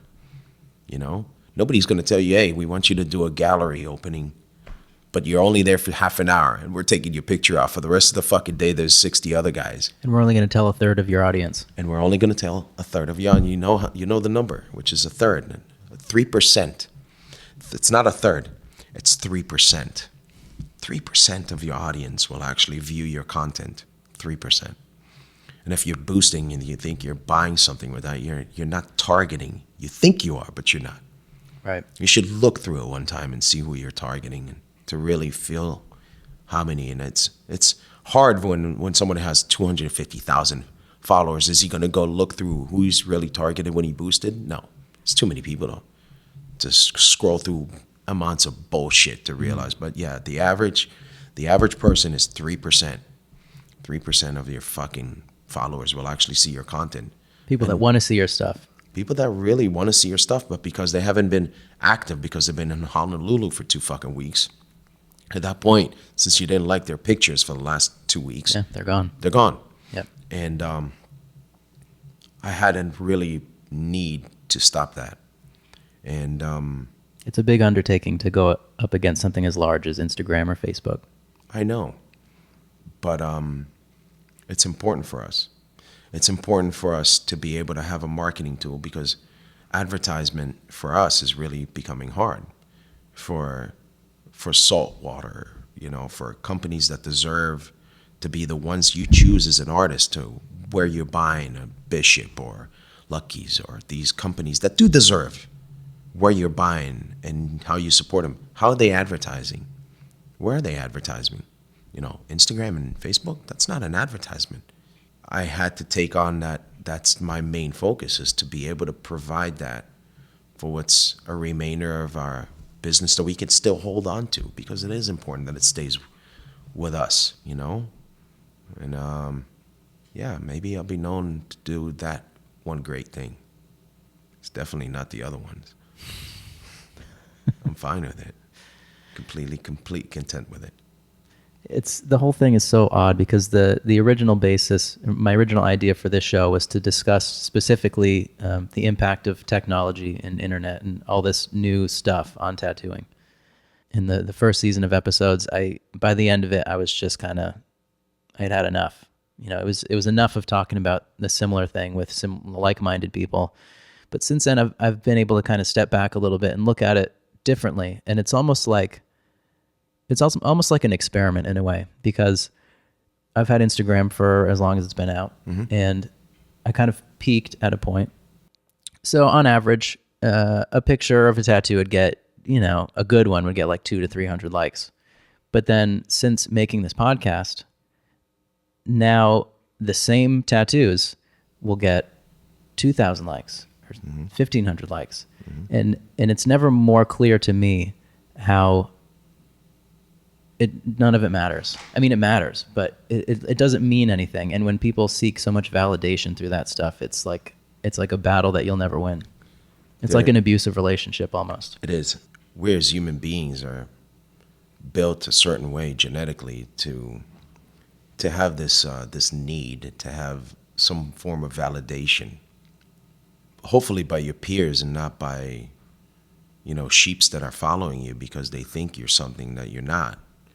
But I think it is important to be able to obviously translate it to business, to work. We all need to be busy. We need to have as much work as possible to stay afloat. I think you just have to look at it and realize, what is the importance of having a fucking Instagram or Facebook? If you're thinking you're there because of you need your fucking kick of likes to make yourself feel better about your fucking life, then you should probably just stop tattooing. If you're there because you're looking at this is the only thing we got left in a marketing tool, then you need to start pursuing maybe different avenues, and hopefully the avenue that will be provided will be a better avenue for you to spend your money in or your time in, to be able to advertise to 100% people that are only interested in what you do, not by likes or fucking kicks, but by just trying to drive business to your shop. That's the most important thing. That's what we're doing it for. And that's it. I think everybody should start doing something to be able to secure a future for what we have left, you know, because it's becoming so competitive, and huge corporations are going to come in and they're going to gobble it all up. And most people are completely blind to it, but it's coming. There's companies that are buying everything in the tattoo industry. And, you know, people always say, well, would you sell that company to a company like that? I'm like, fuck no. We are the biggest platform in the world for tattoo content, media, anything you want. But I'll never sell it to a company that'll just want to gobble up the tattoo industry. I'll keep it for fucking ever if that's what it takes. But I think there's so many people doing some fucking great things, but, you know, it takes a lot of power and money to be able to fucking do something that's big. And if we all stick together, that's probably the best way we're going to do it, because none of us financially are going to be able to fight the gobbler, you know? We just have to do it all together, and our strength will be in how much our community stays together, you know, and how much we support each other instead of fucking hating on each other. It'll probably be way better for our longevity, you know? At some point, the Welsh and the Irish stuck together through many other reasons of war, you know, to realize that there's a greater fucking, you know, there's a greater course at the end. And we should probably do the same, because we are going to get gobbled up soon. And it's happening. It's happening in front of our faces. Most people don't know that there's companies that are buying all these supply companies, and they're just going to gobble it all so they can monopolize on it. So I'm kind of like, nah, fuck you.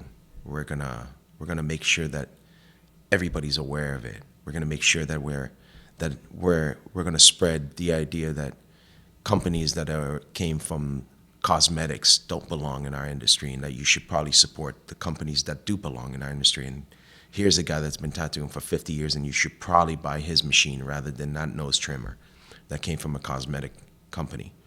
And how do we do it is by being able to have a community that we all can have a say and talk and voice our fucking, you know, our beliefs and debates through everything, you know. And we don't have to all agree, but we should at least all fucking be open to talk about it.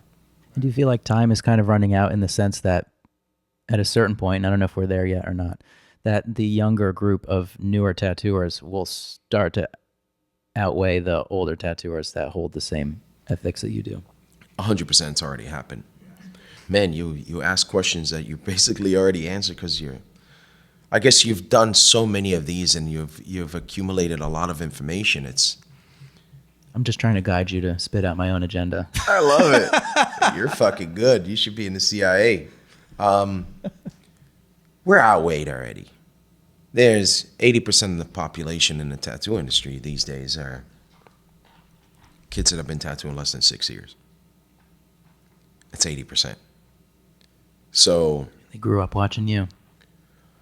They grew up watching me, but they hate me. How about that? That's the funny shit. That is funny. They wanted to become tattoo artists because they watched this stupid show called Miami Ink, which was relevant to some that never been, and maybe it wasn't stupid to them, and introduced them to wanting to get tattoos.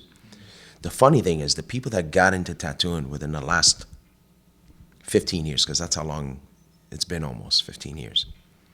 They got into tattooing because they watched Miami Ink, but they hated on me when they became tattooers because I am not the cool underground tattooer. I used to be. I used to be the tattooer for tattooers. I used to work at all the cool fucking shops back when there was only 5 shops in a fucking country. And I would work with fucking shops that were the shops. And I was just a young kid that was hungry and that did decent tattoos. But I went out there to get it. And I worked at Hank's back in the days. And I worked at Bob Roberts back in the days. I worked at these shops that would have, by far, I would have held me up in this fucking pedestal of like, that's one of the oldest underground tattoos. If I never did the show, I would have been one of the coolest motherfuckers walking through the booths. But I'm not. I'm this, I make fun of myself sometimes. I'm like, I'm the hard rock of tattoos. You know, like this hard rock cheeseball fucking guy that belonged to this reason why you started tattooing, I'm the fucking person that probably the reason you started tattooing, but you hated me because I was at the top and you were at the bottom, even though the reason you started racing was because you watched this. And it's sad because you actually fell for exactly what we were not supposed to be doing. That, you know, you should have embraced the fact that 1 million people that year went and got tattooed, and 6 million people the next year, and 12 million people the next year, and 16 and 25 and 30. And the reason you have a livelihood and people coming in to get sleeves is because you didn't have a sleeve back 20 years ago, 15 fucking years ago, unless you're a tattooer. And the only reason you could still have a fucking job was probably because of a stupid fucking show that opened it to the market. And that is not me taking the credit.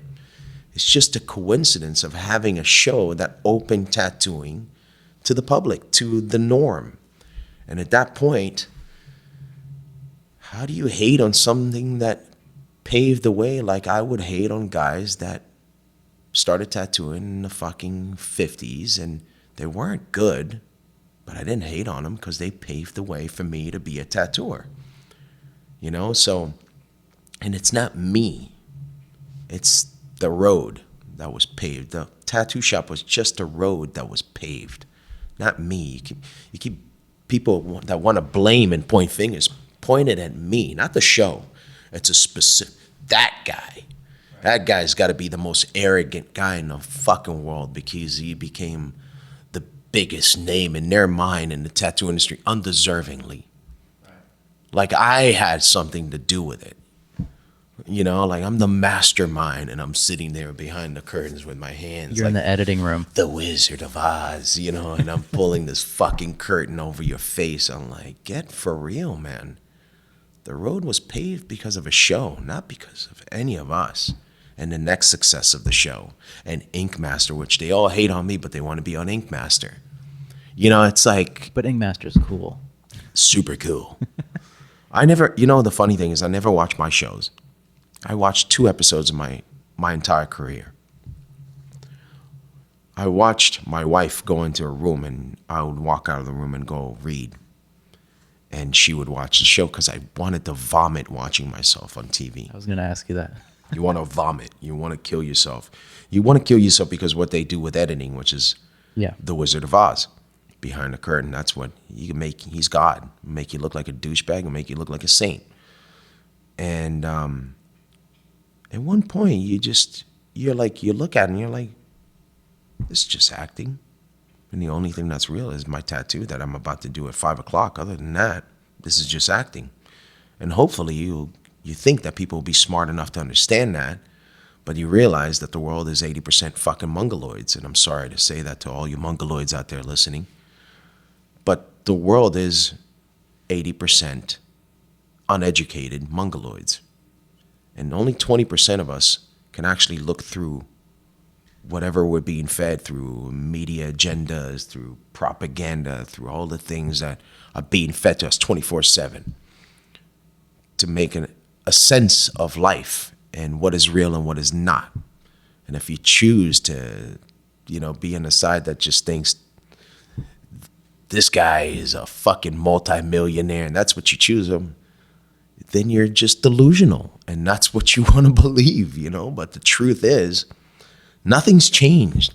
I'm not living in some fucking castle and I'm living in Miami in some fucking house that's worth $900,000 that, you know, I sold 3 houses to get that house that I just kept flipping and flipping because you think that I'm a billionaire, you know. It's an absurd thought. And I'm fine with it. And there's no shame in it, you know? Like, I'm very happy at what I got and what I was able to achieve from coming off sleeping on a couch and from a fucking street punk kid that never had nothing and grew up in a fucking studio apartment with his mom and his dad and with his mom and his brother, never had nothing. Never had a dad, never had things left for me, never had nothing. To be able to do something and be part of something that paved the road for something bigger that had nothing to do with me. It was inevitable.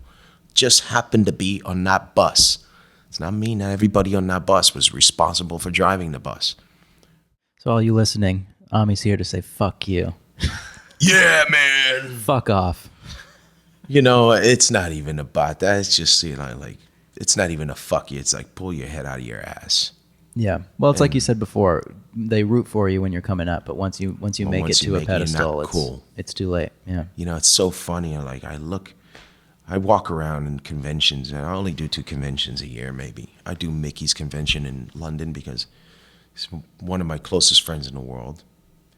And we work together a lot on how to maintain the industry with some integrity, which most people don't understand and don't even pay attention to. But people like Taki and Tintin that are throwing these conventions trying to feature the best of the best by handpicking the best. He was a reunion of old classic tattooers that really understand fundamental tattooing. And then you see these 20-year-olds that just hate, even though you come from the same world I come from. Or maybe I've even had it harder than you, and it's not a dick measuring competition of who had it harder, you or me.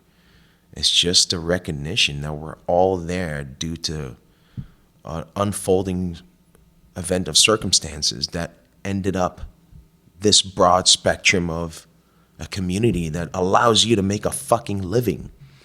And, it's sad that some of them won't recognize, but they will eventually. Do you think that 20-year-old you would be the same way?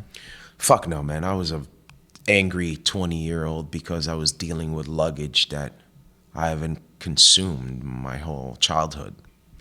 I was just angry and violent as a kid. And I'm not the same person.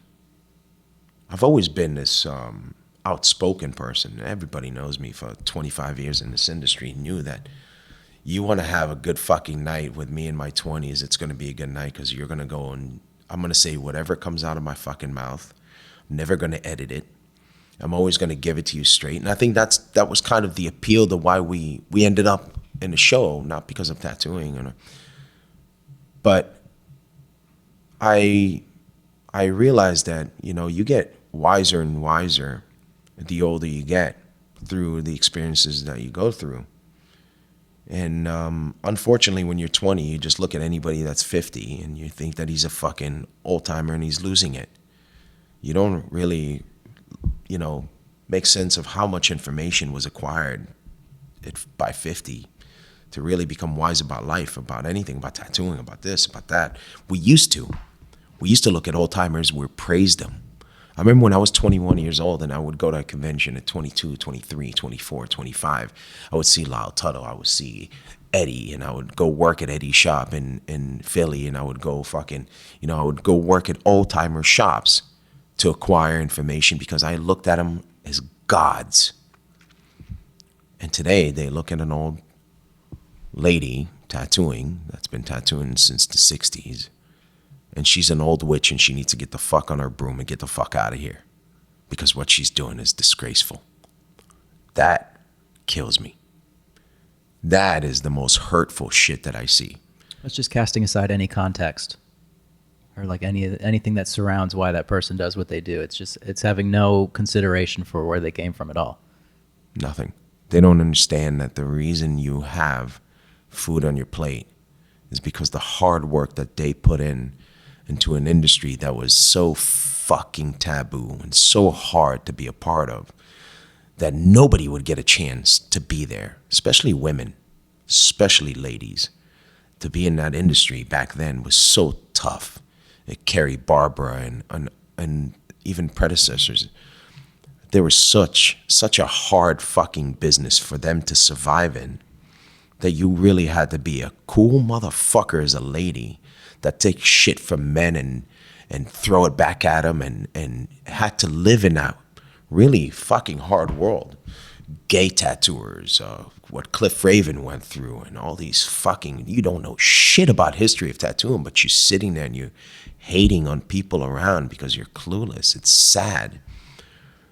But it is hopefully something that we can fucking give them a book to read so they can, because that's all it is. It's education.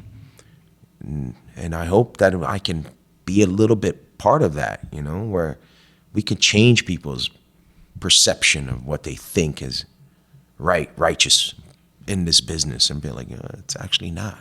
It's a way deeper meaning and a way deeper fucking thing behind all these people that have been tattooing years. Maybe they weren't good, but do you understand that at the time, there's no information about tattooing. There was no tattoo equipment. There was no needles. There was no education. There was nothing. It was literally raw. There's a reason why we were so slowly. It's before the computer. We literally, time stood still before the computer in evolution. You know, we evolved 2 million years. We didn't move a fucking step forward. And all the Sumerians that showed up, and all of a sudden agriculture came, and boom, somehow everything has changed. The same thing happened in the tattoo industry. You know, everything has changed. So the information came through your phone, your laptop, your computer, your home computer, and before that. But that change is something that, you know, made it so relevant but unfortunately, people don't look back to realize where it all came from. Now it's just, what do you mean? It came from Google. What do you mean? Well, you know, it came from Google. Just ask Google. Like, just ask Google? Think Google knows anything about the fucking tattoo industry? Think Google will tell you who invented the tattoo machine? Go ask somebody for 20 years old who invented the tattoo machine, see if they know. They don't know. I mean, how can you can't even expect someone to appreciate like a piece of knowledge when they did nothing to acquire it other than like click a button. And I think that sums up a lot of the problem with having people truly appreciate and like dig into stuff. There's always going to be people that do, but the general public, I think it's hard to get them on the hook when, you know, we're in the information age, they say. So it's just so much that's overwhelming that no one can really cherish a single thing. The demise, and I'll always say it, the demise of the tattoo industry was allowing companies to sell tattoo equipment to people that should have never had them. That the only way you should have acquired tattoo equipment was by doing it the right way. It wasn't the shows and it wasn't anything. The shows would have just made tattoo popular for the 60,000 tattooers around the planet if you would have just left it there. But the greed that came after that had nothing to do with the shows. The shows we would have already been fucking all of us retired if we would have just been the 60,000 tattooers globally, or not even. The problem is 60 million tattooers at this point. You know, it's just absurd. And the reason why it happened is because companies found themselves making millions of dollars selling tattoo equipment to anybody that knows how to use the internet. And on your phone, you could buy a whole shop in a matter of 3 minutes from these companies that don't give a fuck about this industry. And these kids are hating on old-timers, even though they don't understand, you know? So I'm not hating, because there's a lot of young kids that get it and that did do an apprenticeship. There's a lot. You know, there's a problem, you know, where I remember calling National, because that's the only place that you can order ink and needles. You remember that shit probably. And I would call and be like, it was Winona or somebody on the other. Well, who do you work for, kid? And I was like, Tattoos by Lou. Well, let me call Lou then, I'll find out. Boom, hang up. And then Lou was like, did you just try to order some ink? Yeah. All right. Call back, she'll take your order. All right. And then you get powder. And then you got to mix the shit.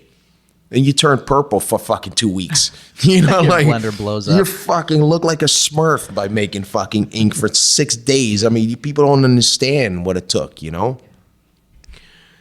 And now you could just walk into stores. It's like a dispensary. It's like a weed dispensary for fucking tattooing. And they still want to point at me or at fucking, you know, Ink Master or at LA Ink or at other shows as if, or Joe Capobianco, like he fucked up the tattoo industry like Ami James did, or this guy did, or Chris Nunez did. You guys are fucking clueless, man. That's not the damage. The damage was done, if you want to complain, by people selling tattoo equipment. We never fucking taught you how to tattoo. We never told you you should be in the tattoo industry. We just showed you what we do. Plus some bullshit that came with it, but that's not what we fucking told everybody to. Fuck, it's a free-for-all. Start tattooing out of your fucking kitchen tomorrow. You know? This was not the message. The message just got distorted, and now you want to blame the fucking person that just was there, you know? So, and it's not just me, you know, it's a lot of people. You're in a pretty unique position, I would say. I'm a pretty unique position. I would probably imagine, I don't know why, but, you know, I'll be the guy that goes down for the rest of fucking humanity is the guy that did it. I don't know why. I'll take the good with the bad, you know, and obviously it's mostly negative, but fuck it. What are you going to do? Nothing. You know, the people that you care about, as long as they know you're a fucking good human being, what the fuck do you give a shit what everybody else thinks? It sucks that you can't re-educate everybody to really fucking sit down and listen, but it maybe these kind of things, maybe, you know, and not just for my part, which is irrelevant, but to these old timers that I think is important to listen to. Why I ended up having a fucking job while these guys paved the road, you know, and I think that's important. That's important for all tattooers to listen to. If you love tattooing, you should know about the history like any other fucking job. You know, tattoo suppliers should not be able to sell to just anybody. It should be illegal. That's a fact. You know, if you can't go and start plastic surgery in your fucking kitchen, you probably shouldn't be able to tattoo in your kitchen. That's a fact. You know, that you should try to get a proper apprenticeship, but it's irrelevant already. It's done. You can't take back time, you know, it's over. But that's just what happened, you know. You know, I just have to live with it now, and we have to fucking try to make the best. At least now, I know you already been tattooing 6 years, but go read a fucking book and get some history. So at least you sound smart. So at least you know now why you even have a fucking job and why you're tattooing and why you have a right to tattoo and why it's legal for you to tattoo and why, you know, you have all the fucking capability to do things so easily now because it was paved through a hard road before where people worked really hard to just do one fucking tattoo. You know, there should be more information available. There should be more books available. Ed Hardy puts out these books where it's, for us it's interesting, but how many fucking 20-year-olds that are just started tattooing even know who Ed Hardy is? They thought it was a clothing brand. Yeah. They don't even know the caliber of a man that guy has changed American tattoos forever. And they're clueless. They think he was a blinged out hat with some bedazzled fucking jewels on it. You know, it's like, it's crazy. And he might be one of the other few people that I would liken to your position as someone who people see and point a finger at as that's what went wrong. That's what happened to tattooing. Oh, dude. But it's Ed Hardy. You know, it's funny, man. I sat with Christian Audiger. He came down to Miami, and right when I started Miami Inc., and he came down and he goes, "I want to sit with you." I said, "Well, what? I'll be at dinner on Wednesday at the beach. If you want to come fucking talk over a drink, no problem." He said, "I'll be there too." He said, "Let's have a meeting." I said, "Okay." I didn't even know who the fuck he was. And he sat there and I was having dinner and he goes, "After dinner, can you come sit with us?" Didn't even know it was a business meeting with a proposition. And he walked up to me. He didn't know where I came from or what I've done. He just knew that I was the face of tattooing. That's how he thought about it, you know? And I never looked at myself as a face of tattooing. It's like, you're fucking crazy, bro. Sat down, there was 9 lawyers at the table. And he goes, "I want you to be the face of Ed Hardy." I go, "What?" He has a face. He's got a, exactly. I've seen it. I've seen it. I grew up looking up at him like Jesus on a cross. You know, for us, it was embedded in my education to know and understand who Ed Hardy is and why I'm tattooing today is because people like him. And he goes, "Well, he's too fucking old and we can't market him." I go, you got the wrong motherfucker, bro. And I looked at him and said, I'm sorry, man, I can't be your guy. He goes, you're going to turn down millions of dollars. I go, you couldn't pay me enough fucking money to be a face of somebody else's name that I look up to and that I understand how important it is to respect that dude. And unlike you, I'll be here when you leave. And I'm still here. And it's fucking 15 years later. And I'm still here and I'm still in this fucking business because I love tattooing. And he goes, this is the biggest mistake you'll ever fucking make. And I'm sure, and I'm going to make sure that I crush your company. So I just had my own line of clothes, and T-shirts and hats and like everybody else. He goes, I'll make sure you'll never get, and he did. He made sure I never sold in any place. I could, like wherever Ed Hardy ended up, he goes, you take him, you won't get Ed Hardy. So he crushed me. And I just said, okay, well, it is what the fuck it is. There were days where I wanted to go over there and smash his fucking French teeth down his throat. I dreamed about it a few times because, I realized what he did. But at the same time, I held myself pretty fucking content at night, going to sleep. And I never spoke to Ed about it. And, it's not like Ed was a friend of mine. He's in way above me, and I was like, I don't think you understand who you're talking about when you say Ed Hardy. I don't think you understand what that man means to us in this industry. Well, that's apparent in the way that they use the imagery. And yeah. I mean, listen, Ed Hardy didn't, he made more money probably doing that. And I'm happy for him that he did, because not a lot of old timers ended up with anything from tattooing. But that, once their shops were irrelevant because they couldn't tattoo, the guys that they taught how to tattoo left and opened their own shops across the street, and da-da-da-da-da. And maybe Ed was a lot more influential and definitely one of the brightest people in the industry that ever existed, and I'm sure he would have always been fine, because Ed collected a lot of art and had done so much for the community and wrote books and information and relevant to me and my peers, but maybe not relevant to these new guys.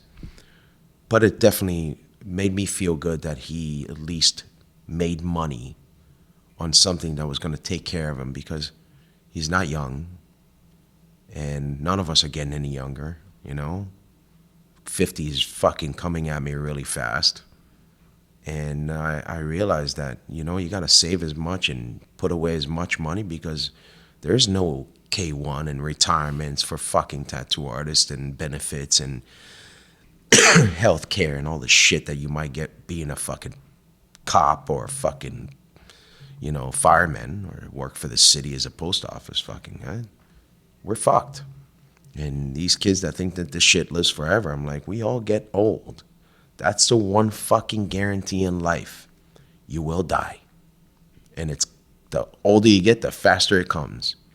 So I'm happy. I'm happy that he got to do it, but I would never, ever consider doing that, to somebody that I fucking looked up to. And I think that's something that we've lost. That I'm a dinosaur in that mentality, maybe, And it's funny, like, I met Christian Audiger years later. I still felt like beating his fucking teeth down his throat. And he's like, you ever regretted not joining me when we made all those millions, $400 million? I go, no, bro. I never regretted it. I look at you and you're like probably one of the most hated people on this planet. And I go, and people hate on me. But you, my friend. Take the cake. You, my friend. You made me fucking, you made me loved. And it is what it is, bro. I never shared that story with anybody, really. But my friends that were with me that night knew what it was about. But I never really told anybody about that story. That's a pretty crazy story. Yeah, it's pretty funny. And it's fucked up how vindictive someone can be in that position. Someone who's never told no, and then will lash out because of it. It was a business thing, you know, and I realized later that business is business. At the time, I was probably the most famous tattooer in the world, and to them, you couldn't allow that person to build a brand. There was a personal thing that I took it personal, but, you know, whether it was a real personal thing, Khabib took it personal, McGregor didn't, you know? There's always going to be that guy that gets really angry and that guy that, you know, yeah, I don't think it was personal for him. I think it was just business, and he was a businessman, and he came from that business, and that's a shitty business. There's like 3 businesses in the world you don't want to fucking have your foot in, and that's TV business, music business, and fucking clothing. Those are the 3 Satans. You know, and those are really hard. And then when people came years later, they're like, we want you to be. I'm like, you know what, man, that's not business I want to be a part of. It's just a business I'm too uneducated about it. And it will gobble me up. You know, I'm going to stick to the business I know. And I'm going to stick to the business that I learned so much during the years that I know how to fucking make sure that there's a condom attached to my ass before you start fucking me. That's basically what it is, you know, and unfortunately, it's a very hard thing to do. Half the time is carry a condom in your back pocket. I'm glad you're considering your own safety. Always, safety is everything. I'd hate to see something bad happen to you. Your ass. I realize there's a lot of businesses that I've been offered to be a part of that I just probably should turn down, and I should just stick to where my knowledge is. I love a lot of things in life other than tattooing. But I realize that the ones that I'm probably capable of handling myself are the ones that I've been embedded with for so long, and that I know how to take care of myself, you know, and I'll stick to those. Well, I think you said it all. I appreciate it. I'm pretty sure we could go all day, so let's wrap it up. Yeah, man. You know what? It's funny. I really do. I enjoy good conversations. I'm one of those suckers for conversation. I'm like the guy that could sit on in a bar and have a 14-hour conversation with somebody that there's a lot of good information that you're taking in and you're giving, you know, and maybe you don't agree on everything, but I think that's the best part of having conversations, that conversations change people's lives. You know, everything we do changes somebody's life. You know, what you said to me will affect me forever today. And maybe what I said to you will affect you forever. And we took 2 different paths due to this conversation, due to many conversations that we'll have. I think that's the greatest thing that we have, and we do it less and less and less because we're more prone to stare at our phone. I think it's important that we talk and that we see other people's, and we don't have to come in there with swords fucking swinging, but we should just listen to each other. And in this industry, for us, in our little tiny world, in this bubble of tattooing, to fucking just becoming better human beings, you know, in so many fucking ways. At least we've got this. At least we have this. Yeah, man. I really want to thank Ami for sitting down with me for a couple hours and really getting into all the nitty gritty, and I think it was a great way to kick off seasons 2 of the show. So thank you, Ami. You can follow him on Instagram at AmiJames1, where you can keep up with all of his day-to-day, his tattoos, his tattoo shops, and his tattoo projects like Tattoo Do. I'm Andrew Stortz. You can follow me on Instagram at Andrew Stortz. And if you want to keep up with the show, if you want to check out old episodes, future episodes, you can go to booksclosedpodcast.com. We've got all the audio and videos and photos and info and links to sponsors and people's links and everything. Show notes. It's all there. We've also got some new merch, so if you want to support the show in that way, you can check out the merch store on booksclosedpodcast.com. And of course, thank you to our sponsors this week, Mr. Flash Machine and Victorious Finds. And that's really about it for this week. That's all I have for you. It's just, 2 hours interview. That's pretty good. That's double what I normally do. So I hope you enjoyed it as much as I enjoyed making it. And I will see you weekly from here on out. Next Monday, I'll be back for you with episode 2. where we will sit down with a new guest who I will cryptically omit their name right now and fade out, and the music's getting louder, and we're going, and see you next week. Thank you very much.